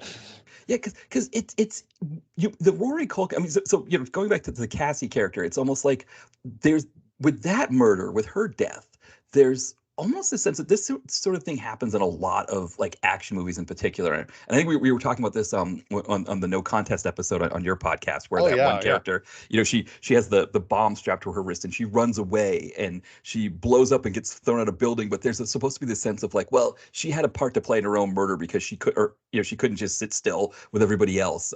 She panicked because she was being held hostage. And it's kind of the same thing with Cassie, where yes, most people know that the real thing you're supposed to do is stay put, because it's almost like a law of physics, right? That if you've got two moving objects, the chances of the two moving objects hitting each other is less likely than if there's one stationary one, the other one can find its way to that one, right? It's sort of like a, I guess, it's a scientific principle or whatever. But from a standpoint of like, if you're missing somebody in a crowd, it's better to stay in one location where everybody knows everybody's supposed to be than it is to go out searching for them, because chances are you're going to end up getting lost too. And so she does that, right? She realizes she's been abandoned because her friends, Besh and Klaus, have just decided to go out and have sex somewhere. So she's left alone because Jeremiah, of course, went out to try to find Zach, and he's left and he's on his way back. And so there's that sense of, if she just stayed at the camp, just stayed where she was supposed to be, she wouldn't have died. But I feel like that's kind of a rough retribution for not staying at the camp like you were supposed to. Well, and plus the fact that she's like drawing attention to herself. I mean, Right. she's not exactly going out there and being quiet and looking out. She puts on one of those strap-on strobe lights on her head, on her forehead. So she's, if there is something dangerous out there in the forest, they know right where to find her. Yeah, at that sense, I've had that before. I know, like some of the more remote areas we've been hiking in, it's almost like when you see another hiker, you're like, oh, great, and we're not, like we're at least in an area where we should be, or something like that. Like that, there's at least somebody else out here doing this hike or something. And so I kind of get that sense, because what happens is she sees Brock and Peggy and thinks, oh, this is great, more people, you can help us, as Right. opposed to like, no, you're falling into the trap of the killers. Because she doesn't know everybody's being killed at this point. This is that's the other interesting element of this, is that nobody knows everybody's being murdered, because they're sort of being picked out. Like Jeremiah first sees it because he sees Possum getting killed, and that's when he realizes that, like, oh no, there are killers out there. But Cassie has no idea that there's murderers, and so she's going out there thinking like, these are people that can help us. It is an interesting idea, because I think it's one thing being on a hiking trail and seeing other people in hiking gear and thinking like, okay, these are friendly faces or people that we know. Being out in the woods and walking into a weed farm and thinking like, these are people that will help me, as opposed to people that are going to be at the very least extremely suspicious that I'm trespassing on their weed farm and think that I might rat them out or something. it is interesting that she's that naive in that sense. And again, it's this idea that she's sort of playing a part in her own demise. Yeah. Well, I've definitely had that same kind of feeling when out hiking somewhere. I'm like, it's been a while since I've seen another hiker. I'd kind of like to know there's another person out here. But yeah, one thing I wanted to jump back to, if it's okay, Yeah. that is just the aliens themselves, and we see these fleeting glimpses of them. This is one where we don't really get too sustained of a look at any of them. It's not like where we have the moment where suddenly we full on get to see what the predator looks like or anything like that. The looks are that we get at these aliens are very fleeting. But actually, Predator came to mind at certain points in this movie, because there's moments where we're seeing Brock's hallucinations and such, and we see the aliens, and then we see them kind of, the image kind of jumps and twitches, and then they vanish, and I'm like, oh, it's like the alien camouflage going on here. And they actually make some sounds that sound a lot like I said alien, I meant the Predator. They look like the Predator when they disappear, and the sounds that we hear them making is a lot like the Predator as well. Yeah, I thought that I really definitely had that sense when when Besh and Klaus are having sex, and Besh is on top, and we see from behind Bill Sage thinks it's two aliens mating, and Yeah. and Besh's character has like the long kind of almost like dreadlocks or braids, which her character in the movie doesn't have hair like that, but the alien does. It kind of reminded me of the Predator as well, and but also kind of like the Alien as well from the Aliens movies, where kind of a similar thing where it's like, and that might have been the most. Well, there's almost a chest burster scene in this. It's Yes. it's like something pops out of Brock's arm in one of those flashbacks and such, but it's very reminiscent of the chest burster scene. Yes, for sure. That's right. Yeah, I forgot about that too, because that's always that was an interesting element there. That like it's almost like they were drawing on those traditions, but then sort of coming up with their own vibe to it. But you're absolutely right. Like if you think about like kind of going back to like kind of the '60s alien movies, it's almost like once you get the reveal of the alien, once you see the alien, they don't shy away from think of like the Creature of the Black Lagoon or something like that, where it's like once you see it, it's like, okay, we've put all this money into to creating this effect and creating these. Now we're going to really, really, really deliver them. And I think the most sustained version we get is the sex scene, where we get one from behind and then the other one. That's probably the most that we even get of any kind of alien scene. Like you said, it's like a quick glimpse or something like that. Well, and this is one where, I mean, after the movie was done, I was like, do I really know what these aliens looked like? I can't picture it in my mind. And then, I mean, like the poster image that you find on like Wikipedia stuff is completely misleading, because I don't think that alien they have on there looks anything like the ones they have in this movie. Right, exactly. Yeah, it's always interesting. This is something that comes up a lot when it comes to these direct-to-video and low-budget movies, is how they're marketed. And of course, I mean, even when you read the description on IMDb for this, it's just like it makes it sound like it says residents struggle to fight off repeated attacks and abductions by mysterious creatures, which none of that happens in this, right? There's none of that part of it. And it's always that idea of like how they want to market. I mean, even like the cover that I'm seeing on IMDb, it's got Dolph with a gun, and like he's like an integral part of this story, like trying to hunt down these baddies when these aliens when he's not doing it. And it's one of those things, like this is one of those movies that like I think distributors would just have no idea how to market it. And so they're just trying to play on all these different things. But like you said, it's very misleading, because you look at it and you think like, oh, we're going to see these aliens and they're going to be a big part of this movie, when in fact that's not the case. Yeah. No, I mean, that poster image is a textbook example of misleading the audience there. I mean, I'm looking at it right now, and you've got people on there where it's almost looks like they've made their image larger depending on probably whatever their contract was, because none of them look like they're the same size as anybody else. There's this giant alien that looks nothing like the alien in the movie, and there's a big house up on the hill which looks like the house out of Beetlejuice, not the house in this movie. The house in this movie looks like the Evil Dead house. Right. So Yeah, exactly. It's all really interesting. And one thing that's interesting, actually, looking at the one cover that's on IMDb, is Rory Culkin is conspicuously missing from that one. Yes. And again, the highlight of the movie. You should have made a giant Rory Culkin on this poster instead of the alien. Just have Rory Culkin staring down on everybody and that. I want more Rory Culkin after this movie. I tell you, that guy sold me. Yeah, I He's the agree. ultimate Culkin for me now. Yes, I agree. I agree because and you're going back to your point about how the movie may have been ad-libbed a lot. I wonder how much like Rory Culkin like was just going off on like ancient aliens and the Anunnaki and all of that. I mean Yeah.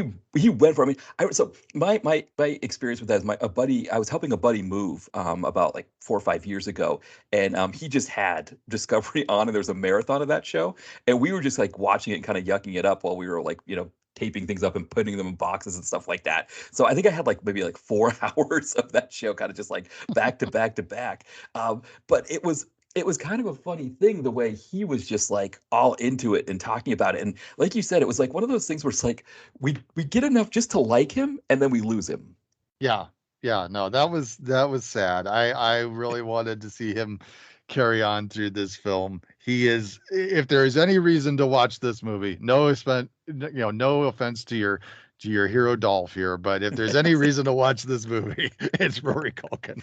No, he really is the best. I mean, he comes in right away. It's the character himself. It's almost like a less, I don't know how to explain it, but it's the kind of character like a Fred Armisen would play in a segment of Portlandia. Mm, It's almost like Rory Culkin takes it to like this, like takes the sort of the DNA, or like the little, the sort of the spore or whatever of what a Fred Armisen would do for like a short segment, and he just kind of expands into this bigger thing where he just kind of, it's almost, again, I wonder if it's similar to Bill Sage, where like they just said, here, go with it, just go with it, and he just starts going on conspiracy theories and all of that kind of stuff, which was just, it was a lot of fun. It was also kind of fun watching the other characters sort of interact with him and react to him. And I think, all that being said, I don't think though that you can say that Rory Culkin overdoes it at any No. point. He understands what this character is. I mean, maybe a lot of it is created in his own mind. I don't know, but I think he knows how to give this character a lot of little touches that are going to endear him to the audience and make him just stand out, but he never goes over the top. I can't say that about Bill Sage. I think there are some moments where he goes a bit over the top in this. I think Rory Culkin, as loopy as his character is, keeps it quite grounded. Yeah, which really makes it work. I mean, to your point about his character, he's the kind of character that usually makes it.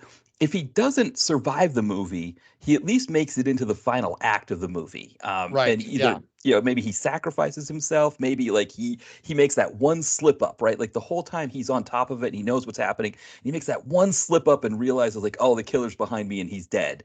Or Um, actually goes out in some, slightly heroic way too. right. Yeah. Yeah, and in this, it's almost like, again, it's one of those things where we get the start of him, and we lose him. And I guess there's that other piece of it where, for whatever reason, he almost like takes over the movie when Anastasia Baronova her character is like kind of stuffed in the closet. It's almost like he takes over, and then when he dies, she frees herself, and True. Yeah. um, Mhm. but we could have used. I mean, the way a movie like this normally would work is that Anastasia Baronova wouldn't even be at Bill Sage's place. She would be hanging out with these guys, with everybody, with the campers. Maybe she's the one who shows them how to set up the tent, right? She's Mhm.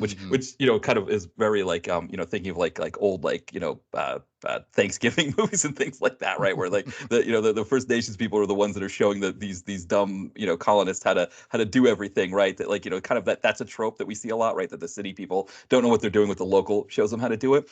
But you get a chance to see her and Jeremiah like really connect, and then Rory Culkin's character is just sort of there as more of like the odd one. But like maybe when Zach goes missing, Rory Culkin starts talking about like, hey, there's some crazy people out here, and Courtney's agreeing with him, right? Like she's like, Right. Yeah. we don't want to go too close to Brock's place because he's definitely been known to be a little bit out there. There's like a whole element to that could have been interesting. And at the same time, we get these like fleeting moments of Brock being crazy. But instead, they flipped it, right? And it was more Brock being crazy and less of Rory Culkin and Anastasia Baronova. Well, and correct me if I'm wrong, I'm trying to remember here, but when we reach the ultimate conclusion of things and, we have to, basically get rid of our killer and, Right. such, I mean, they really don't take advantage of the fact that that Courtney, that she and Brock are related. He's her uncle, and if I remember correctly, she's not the one that actually, brings about his end, is she? It's Jeremiah. I'm struggling to remember exactly, So but they both do, because there's like we have Chekhov's wood a log splitter, right, yeah, and so Chekhov's log splitter is what does it, and I think they both sort of like stick his head or his neck into it, so he gets decapitated with Chekhov's log splitter. So I think they both kind of do it, but it's like you said, what happens is, right, like she's Brock is strangling her at the end, when he catches her and he's strangling her, and she right. pretends that she's passing out, and she pretends that she's dead, and then he gets up, and that's when Jeremiah attacks him with like some wood in the log area, and then Bill Sage is about to, I think, like maybe finish off Jeremiah, and then Courtney comes to and goes to help him, and somehow we don't really get to see it. We don't really know exactly how it happens, but it's just sort of like one of those things where the movie holds back in that moment. We sort of like hear some machine whirring, we get a blood splatter, and then we kind of see the aftermath, but it's dark, so we don't really know. It's like think of like Mitchell, MST3K, where it's like some effects are just too expensive to show, or something like that. Like they didn't give it to us completely. But I mean, with all that, the impression I got, I guess, with the way they play out that sequence, is that Jeremiah saves her. Right. And, really, if, she's Brock's niece, he's had her locked in the closet for half the movie. She should really be the one that takes center stage on that. Yeah, I agree. It was another one of those elements where the movie just, we talk about these tropes, like the final girl trope, but it works for a reason, because, I guess in her case, because, Baronova is one of the top performers in the film, so we naturally want to center it more on that. But also, when you set up a character like that, who's sort of like the one who's more with it. I mean, yes, Jeremiah also seemed to be with it, but not to the level that she was. She was on top of it much more. Even like their interaction in the convenience store, right? She's kind of showing that she likes him. She has a thing for him, but she kind of knows better what's going on. She's more with it. And so, yeah, it was one of those things where it was like, again, like I think they didn't know what they wanted to do with that end scene, and it as a result, like you said, it should have kind of almost flip flopped, that like Jeremiah, because he was injured, he couldn't be the one to run in and get the keys. But it was weird that that they kind of played it out differently. Yeah, I mean, Jeremiah, I guess, is a character I can take or leave. He didn't really stand out too terribly much for me. I mean, I get that he's supposed to be the more heroic of this group of teens, the more likable of these group of teens, and, somewhat of a love interest for Courtney as the film goes on and such. But he's a little bit of a drip at times in this movie too. Yeah, no, he really is. He really is. I mean, it's interesting because, again, thinking about the history of horror movies. I mean, the only one I can think of, I think it was either Friday the 13th 6 or 7, where there was a guy who was kind of, it was like a couple that were, they kind of come together and defeat Jason. I think it was number 6, but usually that's not how it works, right? Usually that guy gets killed off at some point too, right? And it's just, that's why they call her the final girl. But you're right. Like there's, as an actor, right, like he's supposed to be somehow, his character's supposed to be somehow better than the other people in his group, right? He's somehow like the better one out of it. One, they don't explain. Did they say that he just like split up with his girlfriend or something, and that's why he's by himself? I don't remember. Yeah, because they don't really explain why he's the fifth wheel in all of this. But you're right. Like there's also like this drippiness factor where like it's almost like like I don't know, there's like a himbo quality to it that makes you kind of want. I mean, it almost would have kind of been more fun if it was just sort of Anastasia Baronova, just her character just liked him because she thought he was good looking, and that was really it, and she just kind of was like, helping him because she thought he was good looking, and of course you don't want to see somebody get killed. Yeah. But also too, I think to your point is that the character, the actor that played Chris Zilka, I was looking at his bio, and I mean he played Flash Thompson in the first Spider-Man Yes. reboot. Yeah, Yes. yeah. So that was kind of a bigger role. I mean, I guess he would have been like 3 or 4 years out from this at that time, but that would have been a big enough role. I mean, though he didn't come back for the sequel, so I don't know, what was going on there, but really, like Rory Culkin as an actor. Just outshines him, right? Like there's a scene where Rory Culkin kind of tells everybody that he's on the run from the law because he murdered somebody. He had a rich lawyer that got him off or something like that. And then of course he tells Yeah. everybody he's just kidding. And Uh-huh. Jeremiah takes him aside and is like, "Hey man, I brought you out here. Don't make me, whatever," and starts talking tough with him Yeah. or something like that. And Yeah, it didn't work as a scene because it's a fun scene. Yeah, I mean, the thing that works about that scene is Rory Culkin because he's doing so great in that. And then when the Jeremiah character comes in, and it's just kind of like, okay, dude, I'm not buying your tough guy thing here. You're really swinging for the fences here. Just let Rory do his thing.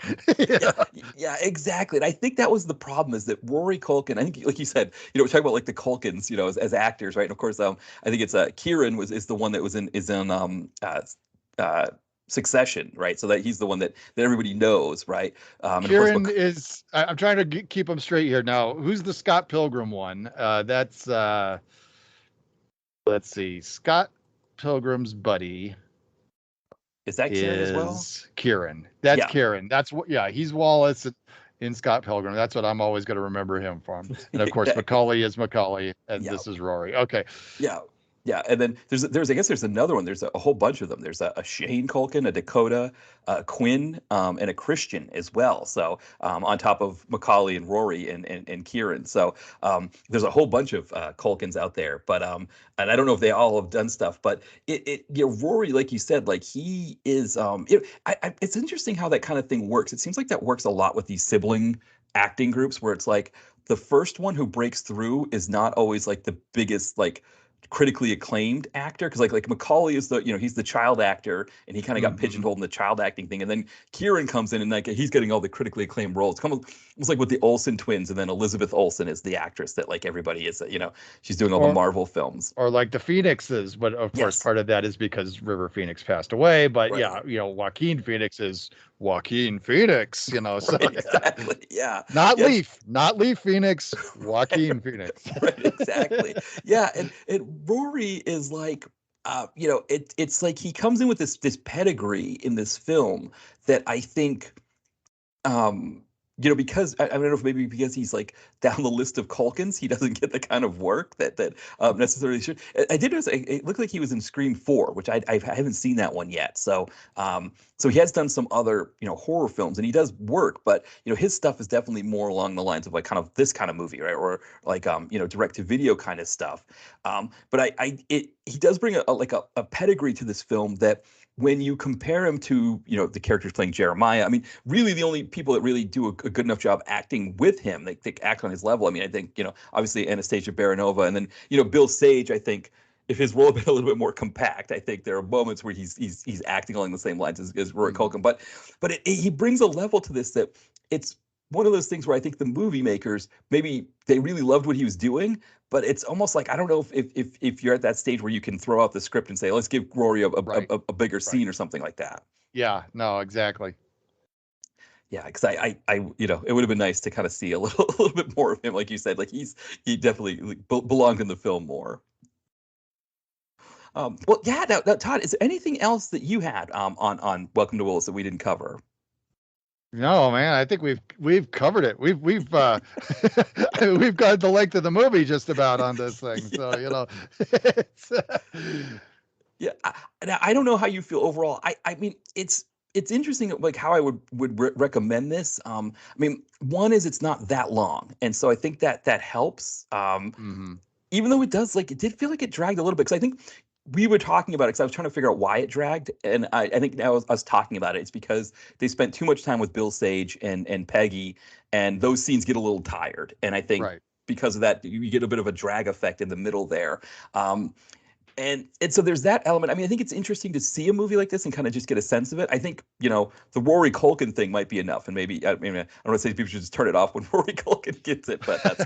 I actually saw on YouTube that somebody had put together a sizzle reel of the Rory Culkin moments from this film. Nice. And I actually watched it, but, just in the minutes leading up to us recording here, because I was like, yeah, I want to see those scenes again. Yeah.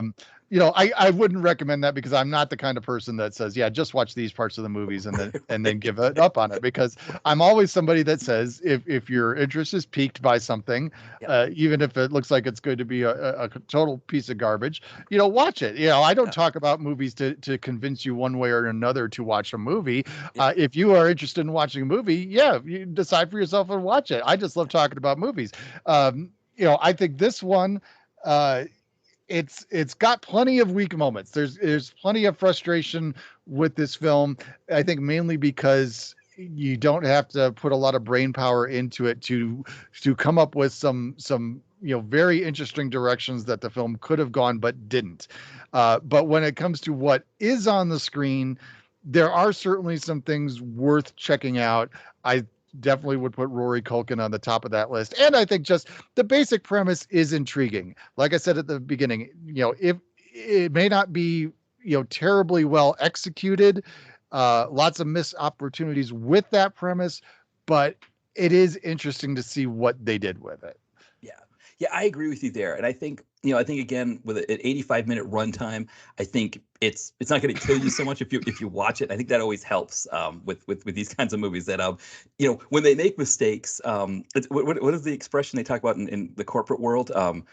Fail fast or something like that? Or they I think it's one of those expressions like, fail fast or something like that, meaning like you get out of, if it's not working, just, scrap it and go on to something else quickly or something. And in this movie, definitely, like I said, it fails fast, you could say, in that sense. If it doesn't work, whatever pieces of it don't work, because it's such a short runtime, it's not gonna drag it down so much. Yeah. All right. Well, Todd, we'll do some plugs here as we wrap up. Where can people find you? Yeah, well, thanks for having me on. I appreciate it, and I appreciate the chance to promote my stuff, of course. So, yeah, my podcast is called the Forgotten Filmcast, so you can find that wherever you find your podcasts. We are, releasing episodes all the time with a wide variety of different movies that we cover. The episode that I'm getting ready to post right now is one, it's a forgotten movie from the 80s that starred Kevin Bacon and Sean Astin, where they also go out into the wilderness. It's called Whitewater Summer. The movie is kind of strange because they actually filmed it in 85, didn't release it until 87, and right before they released it, they filmed a bunch of little narration segments to connect everything together with Sean Astin, who had very clearly aged 2 years when so he looks completely different in that. But yeah, I'm working on that episode right now. Right after that, I'm going to have another episode coming out where we are talking about one of the forgotten comic-inspired movies of the late 80s, early 90s, Brenda Starr, starring Brooke Shields. So that is coming soon. So yeah, we cover lots of stuff there. My blog is at forgottenfilmcast.wordpress.com. That's where you can find links to the podcast. And it's been a while since I've done other reviews there, but I do post written reviews there as well. And you can follow me on Twitter. It's at Forgotten Films. Films is spelled with a Z. Excellent. Thank you for that. Yeah. I was going to say, so as we're recording this, the most recent episode is Warlords of Atlantis, which I was listening to, which was a really, really fun episode. Like you said, so there's a little overlap from what we do here, but also I think for people that come to DTV because you grew up watching all kinds of things on cable and going to indie theaters and things like that, you really spotlight all kinds of stuff that kind of almost sometimes comes before video, sometimes is concurrent with the video age, but the kind of stuff that people would have found in the video stores for sure in the 80s. Yep. We like to go all over the map. I mean, there's such a vast history of film. I never like to get trapped just in, a certain decade or whatever. Most film fans can relate to this when, folks will say, oh, yeah, I won't watch a movie that's older than 1990, or I don't watch black and white movies, or things like that. It's like, you got to be kidding me. There's so much out there to discover, and that's just part of the point of my show, is that we're trying to discover these movies that nobody talks about anymore. Yeah, I love that, because I always talk about this, that like when the medium of movies or film was invented, when it was like, late 19th century, early 20th century, the idea of what that medium could become. I always love, like, sort of like these movies that, like, there's no way that anybody who's making that, created film could have thought of that people do with movies. The ideas that some of the ideas that people come up with for making movies, it's just so vast and so incredible that I think it's always something worth celebrating. I agree with you. I think the only category movie that I don't always do are like kind of like the hardcore slashers, like kind of the torture porn kind of things, where it's like, Right. I might stay away from that, but pretty much everything else, like you said, it's like, limiting yourself.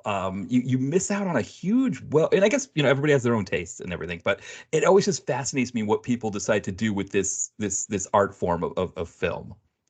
Yeah, well, and it's been a great thrill for me, going through this adventure to, discover parts of film history that I was never aware of. I often say, like, through doing the podcast and such, one of the parts of film history that I've discovered is what's known as pre-code cinema, Yeah. the stuff that came out back in the 30s and stuff. And it's interesting. I guess I've never really thought about it before, but just, some of the things that they get away with in those pre-code movies, I think you could definitely draw some comparisons to, some of the types of films that you talk about when you think about some of the wild things that they get away with in direct-to-video stuff. It's the same kind of a thing, but a different era. Yeah, okay. We were talking. I was on another podcast. We were talking about erotic thrillers of the '90s, and they draw a lot from sort of like 1940s film noir. Yeah. Mm-hmm. And it's interesting because like 1940s film noir kind of comes out of that pre-code era where it was like, suddenly they can't do as much as they used to be able to do. So a lot of things were kind of suggested, or sort of, the people, the moviegoer sort of just had to draw that connective tissue, almost kind of like, Iranian cinema, where, there's so many rules based on, the Islamic Republic that puts on them that, that you can't obviously show, like, sex and things like that. So they do a lot of metaphorical things. But like the film noir, it was sort of like, okay, we know that Bogey's going to go out and have sex with Lauren Bacall's character, but, we're just sort of going to talk about it and guess it, or, that somebody's going to get murdered here. We'll just sort of talk about it. And then like the erotic thriller comes in and they're like, oh, well, we're on cable now. We suddenly have all of these things that we could do on cable that you couldn't do even in the movie theater. Let's start adding in these elements here. And so suddenly it's like, okay, Shannon Tweedy, yeah, she could just get naked. There's nothing wrong with her getting naked and, and all that kind of thing. But at the same time, she's going to, in her negligee, she's going to murder somebody or something. And it is really interesting. You make a really good point. I never really put those two together, but it's like that cable age comes in and almost kind of goes back to a pre-code era. Yeah, absolutely. Yeah, that's always really cool stuff. So yeah, I think people definitely should be checking out your podcast. I've been listening, and I always love that kind of that area of the movie industry. I recently watched the Randall Emmett documentary, the Randall Scandal, where one of the women who was the reporters who was covering it, she referred to his world as like sort of like these edges of the film industry, as opposed to I don't know, like the mainstream movies or whatever. I love living on those edges. I think those edges are what really makes the film industry really interesting. Yeah, absolutely. All right. Well, thank you again, Todd, for coming on. This was a great conversation. Oh, thanks for having me. It was great. Thank you, and thank you everybody for listening. And we'll be back soon. Bye, everyone.